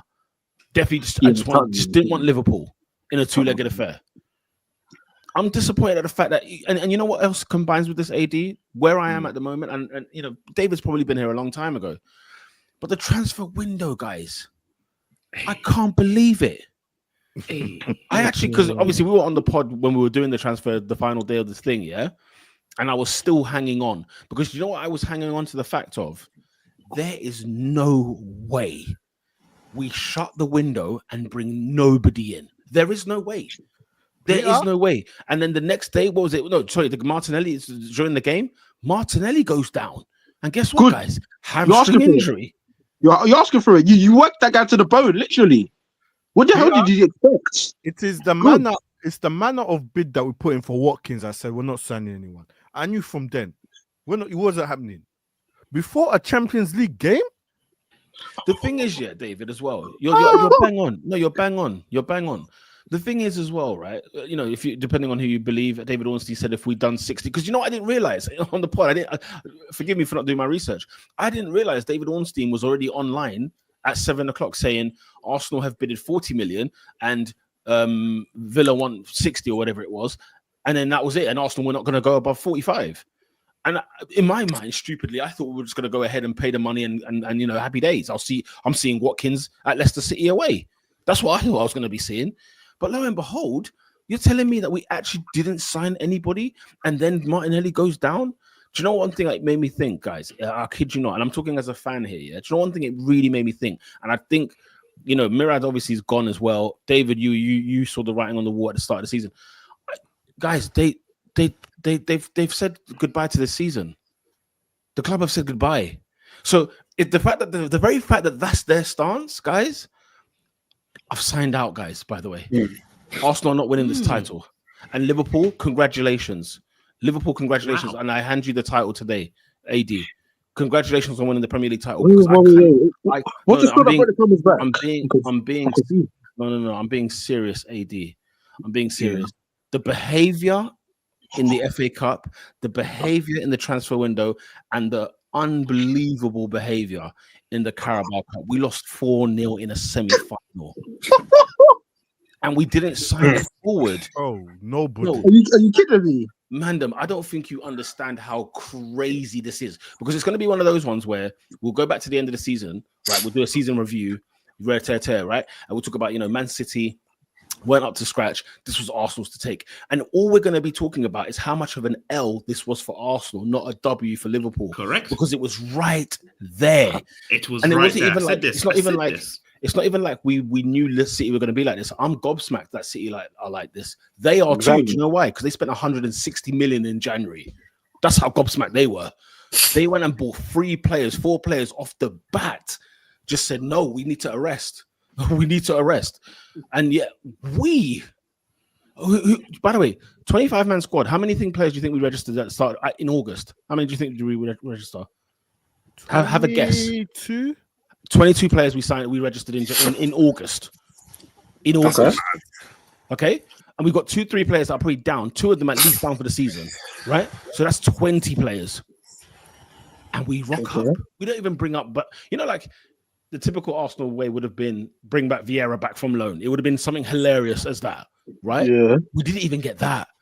Didn't even get Reece Nelson back. We didn't get Nelson back. Oh, he's injured, by the way. Surprise, surprise. Okay. Yeah. So AD, I tried to avoid talking about Arsenal this weekend because I kid you not, guys. The past week showed me. Don't think about this year. Who's my man in the Bible that washed his hands because he didn't want no part of Jesus' death? The Don that just said, "Listen, Pontius Pilate." Yeah, he said, he said this man's innocent. I ain't killing him. He said, I ain't killing him. Let me tell you something right now. He said, "That's you. That's on you, guys." They've told me they do not want to win this league this year, and if you think we're going to win the Champions League, excuse you. Have you seen us in the Champions League? And did you see us last year? You know what? Scarily, I do think teams want to buck you, man, over 2 legs. Are you sure? Ask Porto. Ask Bayern Munich. I don't know about that one. Bayern Munich will have Inter Milan. When we played them in the group stage this year, we had one hard game this season. It was Inter Milan. We lost. Didn't score. But you shouldn't. Inter Milan over 2 legs is long. AD is long. Listen, football heritage is a thing. Mourinho spoke about it for years ago. It's a thing. Liverpool, even if Liverpool are having the worst years of their life, they could still win a Champions League. They could still win a Europa League. They could still do something. Liverpool, Chelsea, same way. Chelsea's 2 Champions Leagues have come in seasons where you think, "Excuse me, how have we done this?" Man United's DNA. How you win a Champions League? Man United's DNA has been one of which has been serial winning stuff. Even after Sir Alex, they've still got a Europa League in the belt. They still got FA Cup in the belt. Ten Hag won the FA Cup last year. Manchester United, when they spoke about the Man United, we scammed our way. They said the holders for the better good, by the way, which was mind-boggling to me. There are some things in the DNA. Can I tell you what Arsenal's is? In Europe, it stinks. So don't come to me about European. You forget about Inter Milan made it to the final against Man City. Like they're serious. Inter Milan will be in the final this year. What? Inter Milan will be in the final this year. So it's not the season. Adrian, the season for Arsenal is over. And I try to avoid talking about Arsenal today because I am heartbroken this season. I'm done. What? And do you know what it is? Yeah, I predicted Arsenal to win the league. Yeah, but I said the way we're playing, I'm like, nah. I have to take my prediction back, bro. I'm like, nah. See, the thing is, for me, even the way we're playing, David, it's just purely the setup. We're not. We don't. Question though. It's not over. Let's be serious. It's over. No, but I'm talking like. Let's say Everton get a famous win last time they play at Goodison Park. You're 6 points. Could you not do something? Or you just actually flatly not believe? I'm telling you. The league's still on. There's still a time. Okay, who's our front three on next weekend? Who is scoring? Who's our front three next weekend? Mandem. No, I want them to answer. Look, David, they know our squad. What's our front three next weekend? It's Havertz. Mm-hmm. Havertz, Trossard, Ranieri. Yeah, I was going to say it has to be those three. Havertz, Trossard, Ranieri, yeah, from now till at least April, yeah. And one thing I will say, it is a disgrace that once again, we're looking at a 17-year-old and an 18-year-old to lead us, bro. Where everyone else, Saliba had a howler, Gabriel had a howler, Odegaard, and Ranieri is the one trying, bro. Lewis Skelly, all that chat about being humble, the team's not there to back him up, bruv, because you're playing absolute garbage, bruv. Bro, you know what? Big up Anthony Gordon, by the way. David, everyone is to blame for that. Everyone, no one is exempt. Wait, what? No, I'm exempting the youngsters. I'm exempting the youngsters, bro. Sorry, I don't mean the players. Sorry, I don't mean the players. I'm talking about manager, board, sporting director, like whatever the case is, owner, the whole lot. And I told you, Peter, and I said this. The minute I saw Eddie going, I was like, something's gone on. Something's gone on, and something smelly, bro. And I don't like it. Because poor guy Jason, right? It's the biggest window of Arsenal's career at the minute, and he was given that first go. Once you start seeing changes, it was going well, and I started seeing changes in upper management. I was like, my antennas went up immediately. I was like, what's going on here? Yeah, it was strange. I was like, nah. I can't lie, SW6. The season's not back if Everton win. It's not. Because you know what it is, yeah? What's the Bible say? A man you have to count the cost. A man that builds a house on sand, good luck. That's what we're doing. That's what we've done. That's what we've done. Yeah. So what will happen is we're gonna get the first brick in, yeah. The first floor will be done. You're gonna see the kitchen. Man say, you know what? Arsenal are back in this thing. Liverpool are dropping a few points here and there. Let's get upstairs. In fact, no, before we got upstairs, it started to rain. Yeah, biblical rain settings. That's it. And that's the thing. We will get to like March, April, where people will think, you know what, and then the inevitable will happen. It's just the inevitable now. So I've got to go from February to May, just churning weeks for the sake of them. Because it's done. It's over. And I'm looking at my man at Liverpool. My man's on 21. My guy's still on here. Has even hit double digits. Havertz. No, nobody has. It's on like 7, I think. No one's hit double digits in the league, bro. No, like it's David. This is so sad. I'm heartbroken, man. No, I don't Peter, understand. Arsenal. Listen, at the end of the season, you know how I was telling Man United need to clean house. I think we need to clean house. Even however good. No, it is the mentality. Clean house is. Mentality, I hear you, not clean house per se. I've had enough. What do you mean by clean house? Let me hear you. What do you mean by clean house? What are you saying? You know, like Liverpool, and I always bring up Liverpool, and now I'm consistently going to do this. When Klopp came in, he got rid of the DB. Then he brought in the quality. We bring in the quality, okay, to an extent, and then we stop. We say, this is enough. Yeah, that's more of the problem. Yeah, and who is that? And it's the same people that keep doing it. Everybody, that board, whoever is up there, there's someone who is an enemy of progress at this club. I'm gonna be real. Do you know the problem? Guys, do you know the problem? And I'm sorry. And I know I banged on this guy's drum and he done a hell of a lot better than what I did. But a lot of this, I'm sorry, a lot of this discourse and conversation falls at the feet of that Kai Havertz signing, where in the summer of 2023, you was at Arsenal Football Club at a crossroads. And you said, right, here's how we're going to win this league title. Timber, Rice, Havertz. Timber done his ACL on day one. Rice was a fantastic leader, and then Kai Havertz unfortunately hasn't been the guy. That was your £65 million, 270 grand a week player to elevate and take you guys to that next level. Because you know what? As much as I like the song Waka Waka, hey, when you deep it, David, when you deep what you said, we need that guy. And also, I know Peter touched on it earlier, but let's talk about that piss up, absolutely jolly up of a transfer window you guys done this summer, where Man City fell away, and you wanted to bring me a Mikel Merino who dances by the corner flag, and he has like 28 passes per game, a battered, beaten, washed Raheem Sterling, and an injury-prone left back. Piss off, man! You think you're gonna take this league from my hands? Like that's what. Yeah, David, you're spot on. That's what Arsenal. When Arsenal have been close, when Arsenal have just needed a needle mover, when Arsenal have just needed X factor, something to get it over the line, just that one missing piece. The meal is cooked. Just to sprinkle some garnish. You ain't got the garnish. Hey, I can't lie. Adrian was made for this. You ain't got the garnish. He was made for podding like this because it's true. It's true. Yeah, I'm so hurt, man. And the thing is, like, you know, you can't be in February talking about the summer transfer window here. and then they keep saying summer war chest. David, like you know what's funny what you say about the thing. Arsenal, guys, I think we're in big trouble. You know, and I'll tell you why. Can I tell you who's out of contract this window, this summer? Partey, Jorginho. Partey, Jorginho, Kieran Tierney, and obviously Sterling and Neto go back.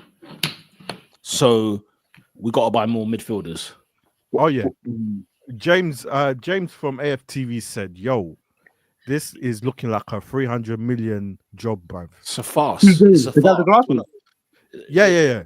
Okay. So we need I like listening to him. So we need to sign £100 million striker, but we also need to repair the midfield that's going to lose Partey and Jorginho. It's a shambles, guys. I'm done. They finished me. They finished me. And you know when you don't strike when the iron is hot. Hey, bruv. Can we move subject now? Because we can move on. I could have said more, but we can move on. I'm curious. Robert, close your piece. What did you want to say? Close your piece. Close it. Just a final bit. It's just adding on to Peter's point, because last summer, like we'll talk about some transfer. This summer was the one we said, right, Arsenal have taken City to the last day back to back. Yeah. This was the one, right? What are the missing pieces? Striker, someone that a number 10, something like that. Yeah, creativity midfield. Yeah. Yeah. And those were the two things. Look at the groceries he bought. It's a shame. It's a shame for you, and it's a shame because I'll be real, you guys are so close to the promised land. That's the thing. The thing is, after the window shut, guys, the reality is we're not anymore. And do you know what? Problem. Yeah. And this has been a repetitive cycle that I've kept from Wenger days. The Emirates era of Arsenal has just been, bruv, one year striker, we have them, no defense. We got defense, no midfielder, no striker. And it's just, you just see yourself the same cycle, and it's like, nah. Yeah.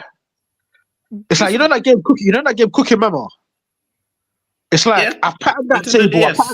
I patterned table number 3, now table number 1. I go back to number 1, now it's number 5. Okay, number 5. Yeah, like you're always trying to balance so many different plates at the same time. And it's like, bloody hell, man. Like, it's always something. It always has to be something. Now we've gone back. We have our midfield is now going to be no number 6. Oh, gosh. Well, you know what? I was having a convo. Final point. I was having a convo with my boy, yeah?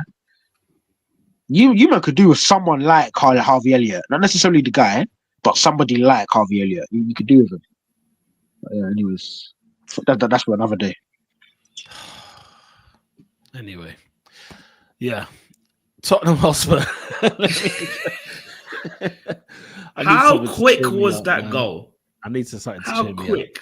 Yeah, I mean, yeah. Tottenham Hotspur. I don't understand how, as of the 10th of February on a Monday, he's in the job. He's still in the job. Do you know what it is though? And I've just clocked it. What is it? Spurs is simply waiting for Europa exit. And then what? And then they'll get rid of him. And then they'll get rid of him. I think that's I just got it because I was like, you're out of the League Cup in an embarrassing fashion. Yeah, but you're out of the FA Cup. You're nowhere near the top 4. You qualified for the Europa last 16, and you're in the top 8. Fair enough. I think you guys are focusing on the actual like the minutia of it, I think Spurs are backing Ange. I think they think the problems that they're having right now are more due to injury crisis rather than Ange just being terrible. And I think Ange is not, he's not as bad as they are performing right now. Yeah. We saw that last season. They were a lot better than this. And I think even at times this season. Sorry? I say, yeah. To your point, even at times this season, they were a hell of a lot better than they are now. Yeah. Yeah. So I think they have got to the point where they're. Am I bugging or is it slow for me? No, you're calm. Your screen's frozen, but you sound good. Okay. Yeah, the screen is moving mad. You're back to normal. You're back to normal now. I'm working at the same time. I think they believe that Ange is the guy, and the injuries are what is making them this way. And I think he's got the understanding of the board. And you got to remember, the Tottenham board, they don't really want to take risks. They don't really want to sign their manager because that means paying out. And Ange is a little bit of something. You know what I mean? I think it's horrific. I think it's really, really bad. But I think they are banking of like, let's get through. The thing is, Oscar, yeah, it depends. You might have a point there. I wonder if Tottenham are saying, do you know what, we're going to leave this season be because this has just been horrific and we are so unlucky and X, Y, and Z. And next season, in the summer, we're going to give you some reinforcements. We're going to give you a much thicker squad so that at least you can, something to play with. When players go down, we won't miss it, right? But if they think that they need to, if they're trying to salvage anything this season, the truth of the matter is this: Ange Postecoglou, I know, everyone on this pod knows, every listener knows, everybody watching, everyone commenting knows, they are not winning the Europa League this season.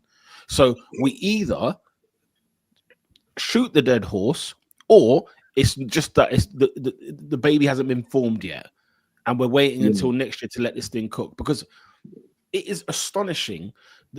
For me, being in the cups doesn't matter, because do you believe he will win you those cups? And if you don't, then what are we waiting for here? And they can't surely think, even with the way the season's gone, and even if we have got injuries, they can't surely think he's the man that's going to get them to win trophies with said injuries, with the situation that they're currently in. So they either are backing him wholeheartedly and saying, look, ignore the critics, ignore the media. We know what's going on here at Tottenham. We know what's going on here in Enfield, right? We're going to keep it together and we're going to stick together and get through this. And we're going to go to the other side and we're going to see some success. I genuinely do not believe Spurs. We spoke this about Man United, I think, last week. I don't think Spurs, the board, and everyone else like that will stomach it. I don't think they've got. I don't think they've got the backbone to stomach the unbelievable hardship that they're going through this year, and for the rest of the season. I just don't believe. I agree with you, but that I just said my thought is that because of the Europa League, I'm like that could only be his saving grace. Because I don't understand. Because I don't understand. Robin, what you don't believe that they are going to win the Europa League? Yeah, you don't, right? Yeah. So, and you don't think Levy thinks that either? I don't know. No, he's a madman. Robin, come on. He's a madman. Robin. Yeah, but he's not like. He sacked Mourinho the week before a final. Yeah. But remember when things were going bad with Conte, he had to wait until Conte went mad. That, by the way. Yeah. The thing is, he said. Go on. Yeah, he got away scot-free. But no. Like, like the levels of insanity that decision was. Like, we kind of like glossed over it and laughed about it. This just sums up and typifies this man's lack of ambition. He sacked a manager because he feared he would win a trophy. When have you ever heard that before? It's insanity, bro. It's insanity. What? You gotta remember they sacked Conte.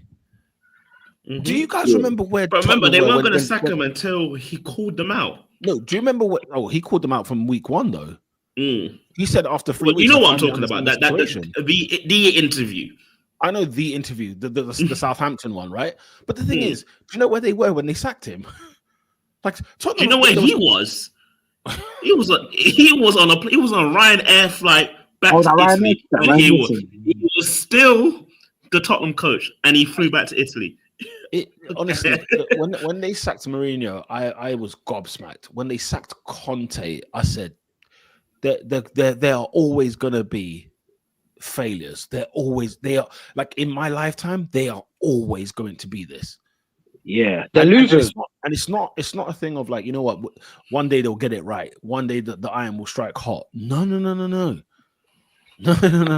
That's not how it works for them lot. Do you get what I mean? Like, you look at them, they're getting pumped by Aston Villa or Newcastle could win a trophy this season, right? And you'll be thinking to yourself, Tottenham haven't won since 2008.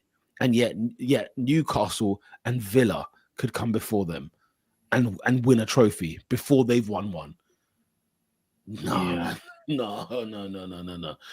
I don't think they've got the stomach. They've not got the stomach, this board, to ride out this wave. They haven't got it. That's so poignant when you mentioning those two teams as well, because it's just an example of what good governance looks like. And you look at the bad stewardship over at Spurs, and then you look at particularly the Aston Villa. When it comes to the management, getting in the right guy, profiling of players, getting in Monchi to sort out all the transfer stuff. Even the window, whilst in my opinion, is smoke and mirrors, but Asensio, Disasi, and Marcus Rashford's, you know what I mean? It's like they're trying to do a thing, and you look at that's ambition, right? 100%. Spurs haven't got it. Spurs haven't got that. Not even an ounce of it, mate. Not an ounce, bro. Because do you think would you see Aston Villa making a 65 million bid for Dominic Solanke? Absolutely not. I don't know, but I get your point. They'll get him for 30 million. Is my point. Oh, got you. Yeah, got you. Bro, they got Marcus Rashford, Asensio. They've got what's his name? They bought Morgan Rogers for 10 million. They bought Leon Bailey. They bought Diaby and sold him for profit. I was thinking, where did they get the money? But I just remembered they sold John Duran for God knows how much.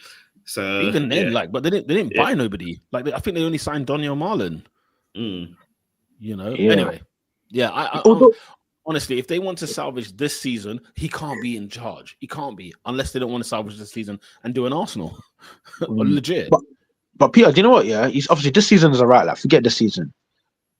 You know what? I'm crazy. I'm a madman. I'm a lunatic. I genuinely think, yeah. You know what? I saw a tweet, and this isn't necessarily the wording, but you get the gist, right? Yeah. And then they said it's something to the effect of, you can have trauma, you can be neurodivergent, your cat might have got run over when you were 12, but don't be a twat. And I think with Ange Postecoglou, I'm being honest, guys. I don't think this guy gets anywhere near the amount of grace that he deserves in terms of the injuries. Yeah, go on, Oscar. I think you're muted. Oh no! Sorry. So I thought you were going to say something else. I was going to agree, but that's not what you said. Just go ahead. I'll No. I genuinely don't think Ange Postecoglou gets anywhere. Like when you look at the way his side has been ravaged with injury, right? It's no, guys. It's like a freaking apocalypse. Yeah, his two centre halves are out. But where have you ever heard of a goalkeeper breaking his ankle? What was he doing? Playing out from the back. Odegaard, like he was immense last season. I haven't seen. In fact, Odegaard, it was funny because I remember he got like an injury. It might have been like match week 36 last year. And then when people try to be clever, Destiny Odegaard's out for the rest of the season. You twat. It's only 2 games. Well, I haven't seen him since. Pedro. Yeah. So the point I'm trying to make is So and the point I want to use with the whole neurodivergent thing is, I think Ange's actually had a very, very bad hand this season, and I think it's a lot worse than what we're giving credit for. But the problem is, right? He's being a twat about it. Yeah, I know your cat did get run over, and you do struggle with certain settings. But why is your defensive line this high? Why are you not adapting? Why are you so insistent on playing this one way? So the point I'm trying to make is, I think Ange could potentially get things right at Spurs. And that's the bombshell, and that's the crazy thing about it. I genuinely think. What does right mean? When you say right, what do we think? I genuinely think Ange can get Tottenham challenging for top four. Because when I think of great games this season alone, right? Yeah, it's a niche example, and I suppose it's not the best because United are awful as well. But just stuff like that Man United game, I think they blamed them like 3-0. You know when Van der Ven does the run. Yeah. It's like I see. Like the thing about Ange is Ange's pieces has to be perfect. That's why I reckon if Ange had the best team in the league, you could walk it. But I just sit down and think to myself, if this guy actually had his pieces, and I think if he's actually backed properly, because they just gave him a bunch of six formers and said crack on. No, they gave him Solanke, Fez, then they gave him a bunch of six formers and they say crack on. But I look at those six formers and I think Archie Gray is great. Is going to be great. I think Bergvall is going to be great again. I think basically what I'm trying to say is if this guy is actually backed properly and if he actually has a fit squad, I genuinely see Tottenham being able to challenge for Champions League places. Me personally. Now, I might be crazy, but I think that might be the reason why they're keeping him. Because I think they've accepted that it's a mitigating circumstance. No, you've not helped yourself. And by all rights, I should have sacked you months ago. But we can rectify this. I do think that don't get me wrong, Daniel Levy lacks ambition, and you know, I could have done this whole monologue and he could get sacked tomorrow. But I genuinely think there could be something with Ange, provided he changes his ways and provided he's backed properly. And maybe Daniel Levy thinks that too. Do you know what? I think if they are going to back him, I think you're spot on. What I do think will happen inevitably is they will sack him somewhere in the season, and we're all going to ask the question the same way we asked Man United the question: why now? What took you so long? I genuinely think that because Tottenham is a poorly run football club, that they're gonna shoot themselves in the foot. You get, if they go with that plan that you're saying, AD. At least they're on a plan. They're thinking about things. They're thinking long term. I guarantee you they sack him before the end of the season. I guarantee. Agreed. Yeah, that would shock me. That wouldn't shock me at all. Just to give you some news, Plymouth, they are playing FA Cup on ultra hard mode. They've got Man City next in the FA Cup. When was the draw? It was about a couple hours ago. Yeah, I'm just saying because we've got Fulham at Old Trafford now, so that's next. Wow. Okay. Oh, it was nice. And Ruben, is that Plymouth game home or away? I believe the Plymouth game. I'll find out. It might be at home. It might be at home. Nope, it's away. Damn, it's at the Etihad. No, then you man wonder why I'm happy. Why I'm happy to get rid of the FA Cup. What am I doing away at the Etihad? In the top of the season.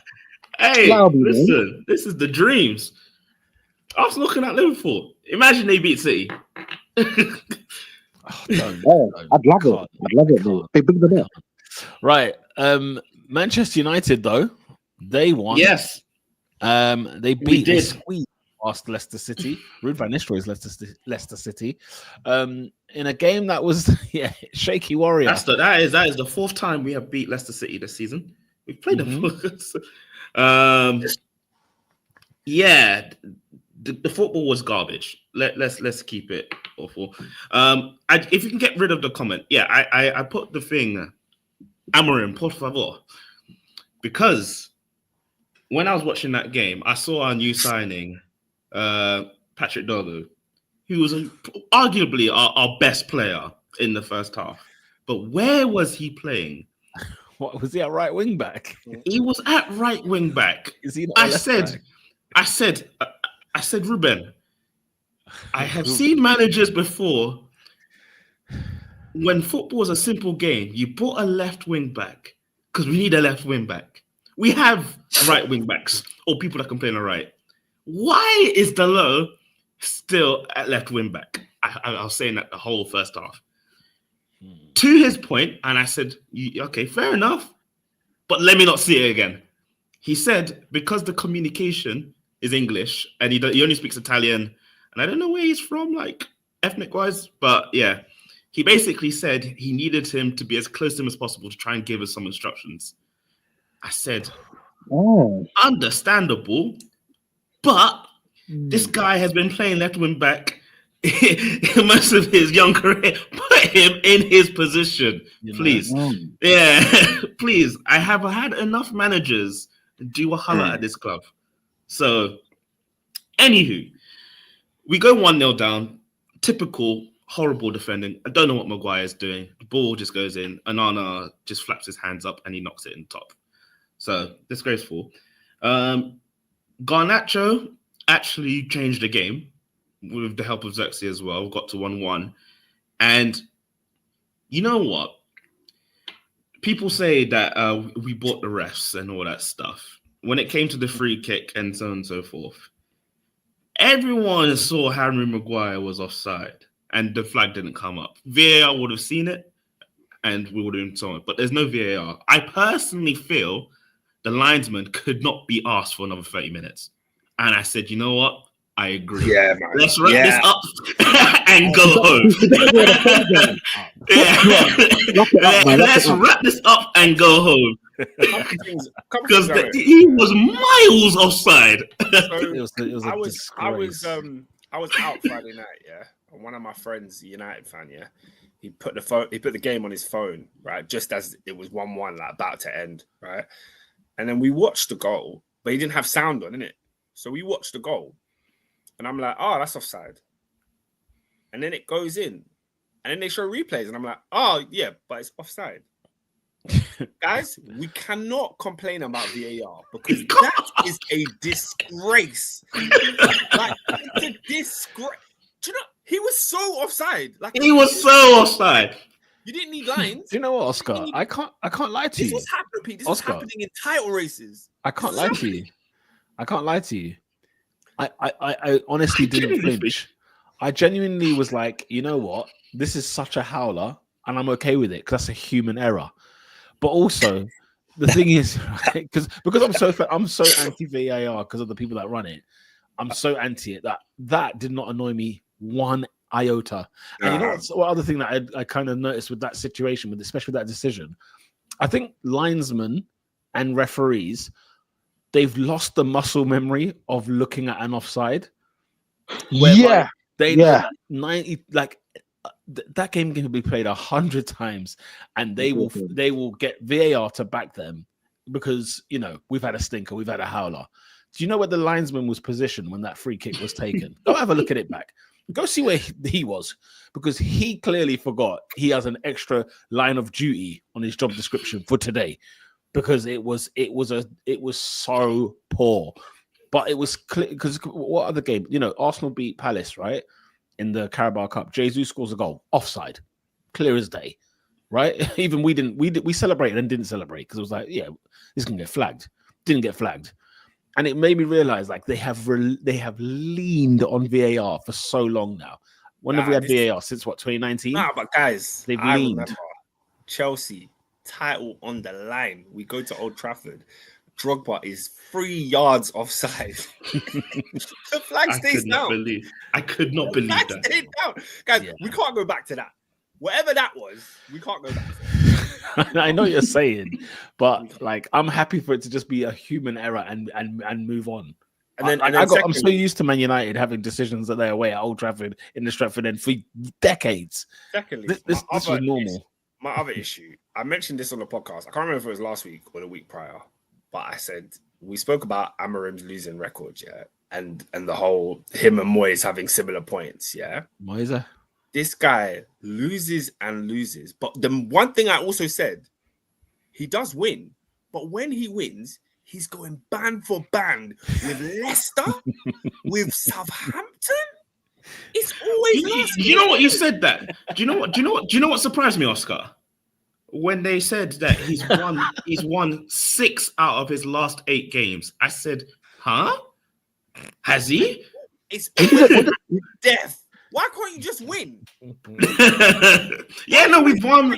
We've only lost against Crystal Palace and. He said you're going bad for bad. Yeah, that's not true. What, United have won 6 out of the last 8? Yeah, we won in all comps. Yeah, like it's Steaua Bucharest and Europa League in there. Europa League. Yeah. Guys, Europa League. band for band with Rangers. They're scraping over the line. Like, it's not like they're winning these games 2-3-0. They're scraping over the line against Leicester, Southampton. It's long may it continue. I mean, Robin, obviously you've seen my man for the past couple months. Just as a first quarter kind of review, where do you stand? Like, what have you seen that you've liked? Maybe what have you seen that you haven't liked quite as much? So, like I said, he backs his chat in terms of, listen, I'm not changing for these man, and so on and so forth.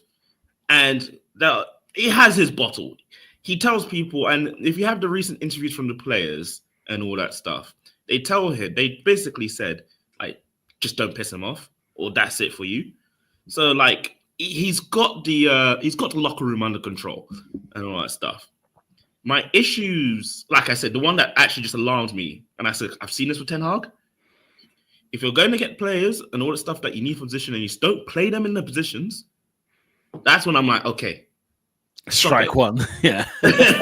Like football's a simple game, people. You have 11 spots. They are clearly defined of who is where. Any formation, you can name it. In this formation, there are defined positions, and there are players across this planet that you get them for. Stick to it. Do you know what I think, though? He said early doors, I don't think is helping him right now, is the fact that he will not change his ways, he said. Yeah. And he said that as soon as if I change my ways, that's it. We might as well pack up and go home, right? And it didn't have to be that deep, Ruben. You can adapt, because guess what? Look at the players you got at your disposal. Everyone feels sorry for you. Even the City fans and Liverpool fans can understand the situation and the cards you've been dealt with. Don't do it to the detriment of your own. Yeah, I hear that. Yeah. Don't cut your nose off to spite your face. He needs to change. Like, he needs to change to the players that he has. Do you think it's too late now? Like, it's kind of like, it's not too late. It's not too late. It's never too late, AD. Because the form. Do you know why? Because we know. Everyone here knows that Exodus is coming in the summer. I don't know who's going to be here next summer. If I'm very honest. I think it will be, personally. I think you can't sell 14 man.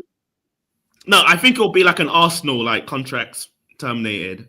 I reckon Ratcliffe will be all over that. I think he'll be all over, even if like players get sold for 10 million cheaper than what they would have liked. They are tearing contracts this year, no doubt. And that's why I'm like, I can like top, like some of your youngsters or whatever, people that have got high value, they'll buffer it with that. So even if Dalot goes for 5 million, at least Hoyland went for 60 somewhere, 50 somewhere. Something like that. So total, they'll make 150 million pounds this summer. So I can't tell you who's going to be in the summer, but that then also tells me that, right, these players won't be here. You say stick to your guns. Can you please stick to your guns next season? You can come back to the 3-4-3. You can come back to the 3-4-3.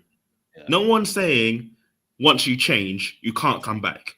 Come back when you have the players to do it.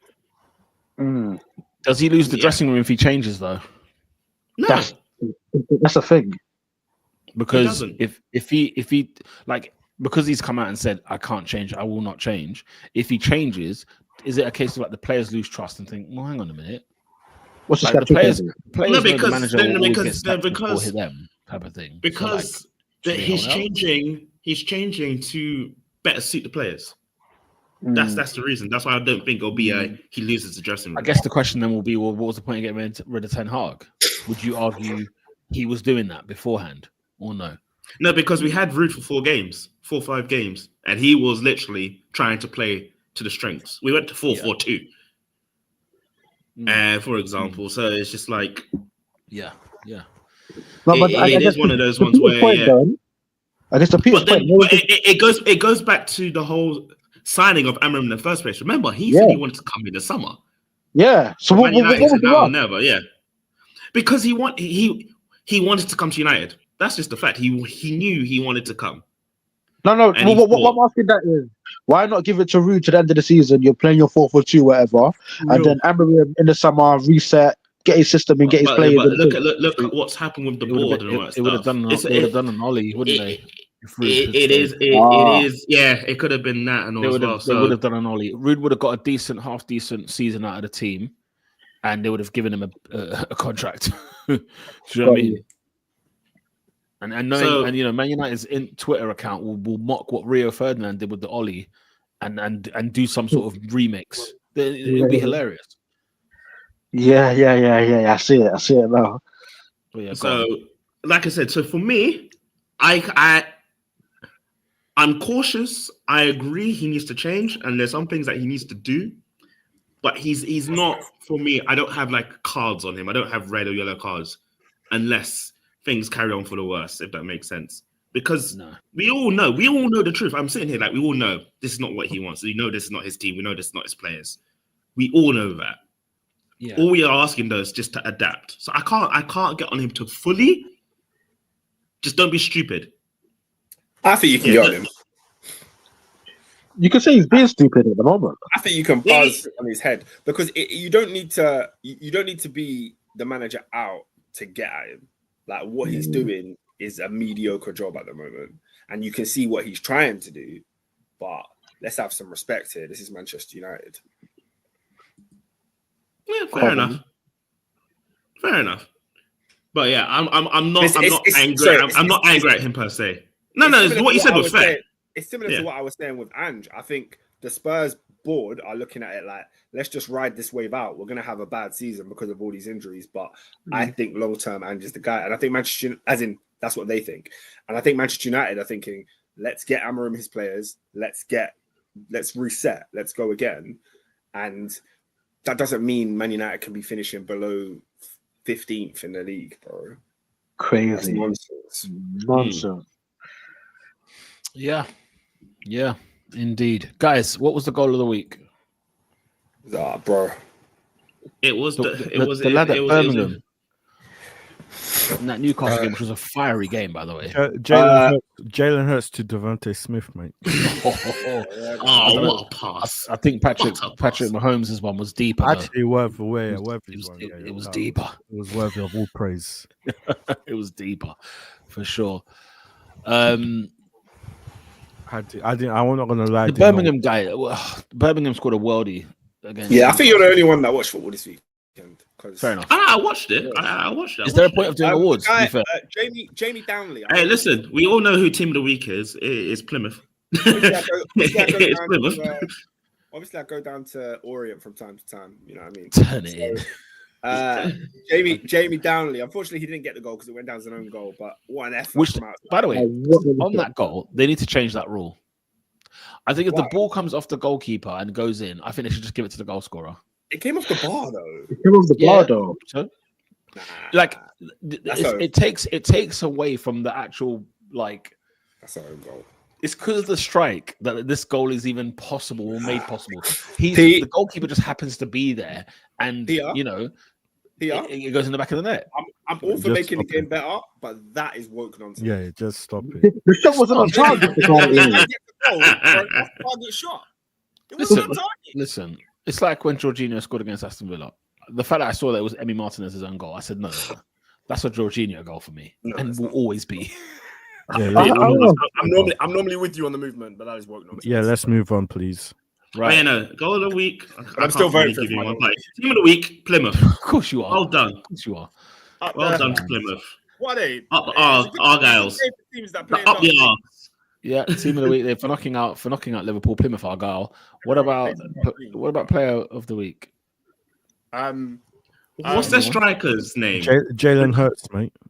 Yeah, Jalen Hurts, MVP. No, I'm giving it to the Plymouth striker because he's got the banger chant. He's in your head. Oh, in your head. Is it Rodney? But yeah, they kept saying that. His name's Hardy. His last name's Hardy, I think. Banger. Yeah. Adrian, did you hear when they were singing it to Arne Slot? Yeah. You know, Arne Slot, he's very palpable, you know. Like he could have ended up as like Ten Hag. I know I said it's mad, but let's just roll with Hardy. That's it. Let's just move. His name is Hardy. He's in your head. In your head. Hardy. Interesting. I thought they done the song. You know the Hardy's on fire. Your defense is terrifying. I thought that was They did both of them, but that was his chant. I was like, what I chant? can't lie. That's the worst thing about going to Chelsea for me lately, bro. We don't have no songs, bro. It's whack. Bro, we ain't got no songs. Like, bruv, you got Palmer. Bro, I'm sure you could sing a song about Palmer. Palmer should have one. like Palmer, there's no tune, bro. It's just Palmer again. Palmer again. How about Jackson? We used to have a decent one, but nobody sings it. A what? We used to have a decent one for Palmer, but nobody sings it. What about what about Nico Jackson, bro? No one's made a song for Jackson. Neto. Speedy Gonzalez. Joao Felix. Joao Felix didn't even play. Well, he's like AC Milan. Scoring as well. Scoring. And do you know Joao Felix? Yeah. He's a word I can't say on air. Hey. He's a harlot. You know that? He's a harlot. Every club he goes to, yeah. He done an interview today. He said, I'm only here on loan, but I love it here in Milan. I'd love to stay longer. I said, you said the same thing at Chelsea. You dirty man. How do you go everywhere and say you love it? Everywhere that's not Atletico, you love, yeah? Right, David, who's not that guy? Let's wrap this up. There's a few. I think Murad has been banging on about this company for a couple of weeks now. Sega. Did we mention him last week? Sports Interactive. Obviously, he wanted a segment in it, but obviously the announcement was this week. The announcement was this week. It's officially announced that FM25, it is not going ahead. What do you think that meeting was like? Murad, it's a huge stinker. Especially for those who are hardcore. I know Peter, Adrian, you know. But you see what I don't get though? What I don't get is if they clocked like, we're not gonna make it. Yeah. you missed the deadline, yeah. You missed the deadline, yeah. Why don't they just run a quick upgrade pack? Wait. Hold on. Oscar. And just roll it out. Oscar. People have been asking, hello, if 25 is not coming out, just give us a quick database update and that's it. Yeah. That's easy thing. Ain't that part of the problem? Isn't that the point? Isn't that the reason why they can't probably bring it out? Because but they could do. That's the easiest thing no, to do. for 24. How do you know? They do it all the time. I know they do it all the time, but as in like after the window's shut and whatnot. But like, wait, Pete, you think it's hard to change the database? You got to upload about. I think the database is the reason they didn't bring out the new one. I think that's part of the problem. I think they were trying to load new features. They're trying to load new features, bruv, and it was just. You thought they tried to be extracurricular. Trying to get AI in the game. Oh yeah. Do you know what they need to do? Yeah, they need to go back to freeing up the tactics, bruv. I don't need you to, because I'm playing number 10, advanced playmaker. Things are red, blood. Well, you want that 09 database? Oh, bro, 09. I'm telling you, bro. Hey, big up Lippy from Filthy Fellas. I think he's streaming one old Football Manager. I think it's like 07, 08. He's doing live stream of him just playing 08. Bro, I'm telling you, pre this 3D engine thing, Football Manager, I could go through 10 seasons, bro. Football Manager, the sweet spot I think was like 2012, maybe was it 13? 12, 13. Was it that era was a good sweet spot. Oh, and then it went too far. It went too far. Yeah, it's gone too far. Do you guys ever play it online? Because it's free with Netflix. Yeah, I only found out the other day. I'm playing it on my phone. I only found out the other day. What's he saying?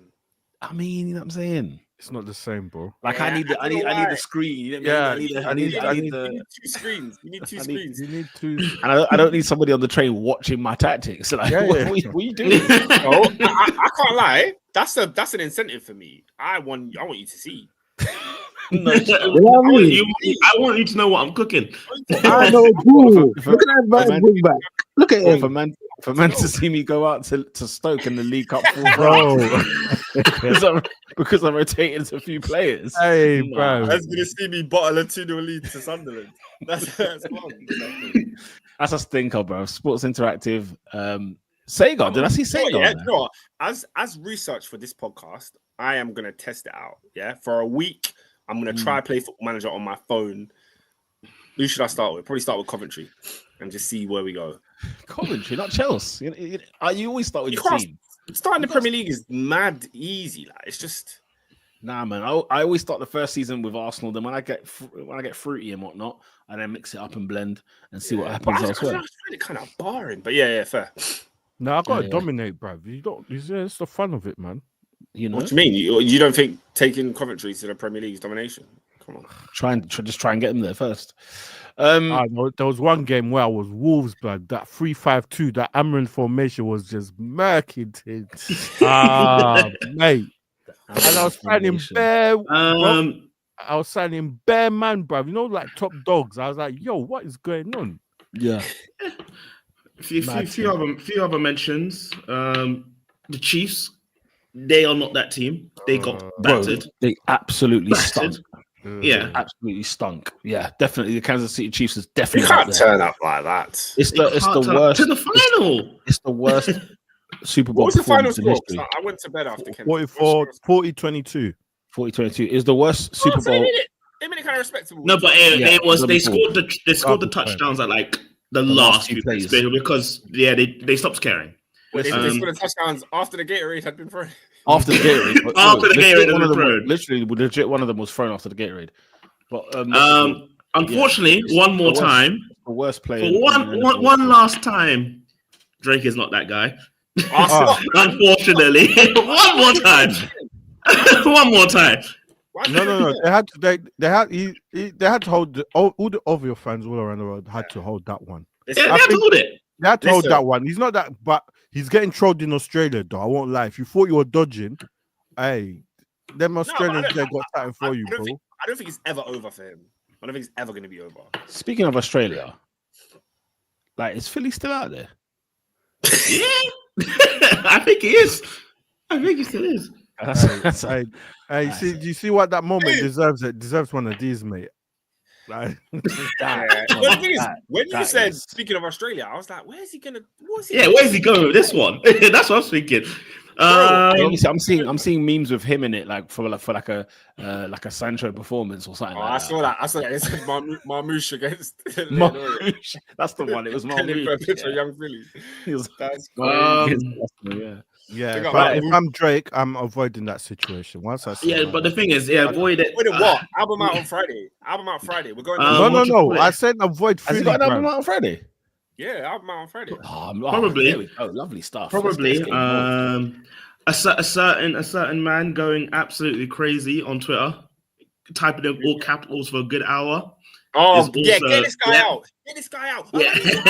I've had enough. Who's that? He said certain things, and I was like, "Yeah, this is mad." Get this guy out. Kanye West lost your mind. Get out of here. Guys, on Sunday, I was at church. The pastor was talking about forgiveness. He said, here's a piece of paper. I want everybody to write down somebody that you need to forgive on this paper. I was almost going to write Kanye West. Because wow. He's so sickening. He's such a sickening human. Get out of my sight, Kanye West. I never want to see this guy again. Is he on Twitter or no? Oh, he's on. Oh, he's on. I'll find it. He might have been kicked off. It's just too much. Think about how much you have to do for Elon Musk to remove you. Think about that. Yeah, what did he do? What was he doing? He was tweeting about everything. And then he started posting, shenanigans. Guys are. Oh, I feel so sorry for tweeting about fat people. He started tweeting shenanigans of the explicit nature. Do you know what's so funny? I'm just looking at a tweet now, right? It's got. I'm going to share this. Literally, I've just typed. Be careful. Be careful before you share. We're trying to get sponsors. We're trying to get sponsors, man. What happened there? Whoa. Can you not still see my screen or no? Yeah. What's that? So look at this, right? This is in December 2022 from yours and our friend Elon Musk, right? Tweeted to Kanye saying Jesus taught love, taught love, kindness, and forgiveness. I used to think that turning the other cheek was weak and foolish, but I was the fool for not appreciating its profound wisdom. How ironic! What's the irony there? No, I just find it funny that's what they showed me when I searched Kanye West. That's what I saw. They're both morons, man. They're both absolute morons. Hey man, he'll be tweeting at 7 a.m. Eastern. Kanye just wakes up and just goes so mad. Yeah, it's. I Yeah. guys, I ran the one, yeah. This should have been that guy at the time. Basically, Kanye must have been working on his album, or whatever, innit? Then he wants to message some producer. Good morning, let's work. And then the dude must have overslept or something. So then he's messaging Kanye like 4 hours later. Oh my God, Kanye, sorry, I just seen this. And Kanye was like, Kanye wasn't having it. What's wrong with that guy? Can I say who else is not I that said guy? you're fired. Hey, wait, guys, it was about to dodge one, bro. Do you know who's not that guy? Who? Another one. DJ Khaled. Oh, yeah. He's at the stinker. What's he done now? What's he done? Actually, I just don't know about this one. Man, try announce an album, release, with your boy, Mr. Ovio, with Oscar's guy. And Oscar's guy goes in his comments, that must be Drake Bell, innit? He deleted the post immediately. He deleted Yeah, Khaled's cheeky. That's cheeky. How can you drop an album trailer saying, yo, I got 2 songs with Drake? And Drake is like, do you? It's like, do you? I think it's Drake Bell, you know. Are you referring to Drake Bell, man? Yeah, he said it must be Drake from Drake and Josh. That's crazy. One final one. Sorry. I know we need to go, but did you guys see that clip from Joe Biden's podcast? That is the funniest thing. On what? So he did a podcast. I guess it was like maybe their Friday episode or during the week, right? And basically somebody had leaked the set list. Yes. Right? And he goes through the set list and he goes on a rant on his podcast like, you guys are so dumb. Do you honestly think this would be the set list? Do you honestly think there'd be nothing from Good Kid, Man City? You think he's going to play Man at the Garden? Like, he was ranting about how bad the set list was. He's like, this is trash. It's not going to be good. 2 T's now, it's the exact set list that Kendrick actually performed. So he got the correct leak, but he was basically ranting saying this is obviously fake, but it wasn't fake. It was legit. Wow. Yeah. So the clip is so funny, man. Whoever's leaking things, I lie it, bruv. You're not that guy's bro, bro. Why would you leak that? What's the point? Yeah, that's dumb. Apparently, it was somebody who was working in the stadium. David. Somebody was working in the stadium during rehearsals, and they recorded. They put like voice note and recorded the whole set, and then like honestly, it's just a joke, bro. They lost their job, didn't they? Well, yeah, they definitely did. Anyways, I don't think so. Because they don't know. Listen, guys, if we know, that person lost their job. No. Yeah, we shouldn't have known. I heard that. We shouldn't have known. Let's keep it real. But yeah, and also, just because he gave us the meme, he just gave us the meme of the month, Montoya. Thank you for making my Friday be entertaining. He will be a meme for the rest of his life, bro. For any crash out, you're the meme, bro. Right, guys, that wraps up this week's Top 4 podcast. You lot have been tremendous and amazing. We thank you, all of you in the comment section as well. It's been a great weekend, Super Bowl weekend, Kendrick Lamar. Is anyone playing this week? As in any of our teams? Well, we've got Liverpool against Everton on the midweek. Don't forget that. The game in hand. The game in hand. Chelsea play the league. Chelsea play Friday. So. In the league, Chelsea are away at Brighton. Are you not staying there? Might as well. I wish they made them walk back. On the weekend, Saturday early kickoff, it's Leicester City against the Arsenal FC. I'll be at the King Power, absolutely. Aston Villa at home to Ipswich. Fulham at home to Forest. Big game, 3:00. City Newcastle, 3:00. Wow. Southampton Bournemouth, 3:00. West Ham Brentford, 3:00. You know what our 5:30 game is, guys? It is Crystal Palace against Everton. On Sunday, 2:00 kickoff is Liverpool against Wolverhampton Wanderers. And then on 4:30, guys, if you want entertainment, it is the most entertaining game of the season. It's the most entertaining game of the season. It's Tottenham Hotspur at home to Manchester United, 4:30 kickoff. This is going to be sensational scenes. Will I be guys? I don't have to think about Man United for 9 days. It's great. when we played on Friday, I said yes. I'm happy for you, bro. I'm happy for you. Of course, is there Champions League games as well tomorrow? Yeah, it's the playoffs. So the Champions League and Europa League Said, playoffs. yeah, you did. Can we not call it that? Yeah, don't call it the playoffs. What, the last 32? All right. Yeah, round of 32. That's a lot of people's legs, you know. So Tuesday, very quickly, and I think this is a fast as well. It's actually a playoff. It's a massive. It's called knockout playoffs. But anyway, Brest against Paris Saint-Germain, two French teams. Yeah, so they said no, they got rid of the stupid, of idiotic, the country dumb, rule. Yeah, That's crap. pathetic. That sucks. Pathetic. No, so the country rule only applies to the league phase now. It doesn't apply from the. It's pathetic. It's pathetic. Okay, and that's at 5:45 for whatever reason.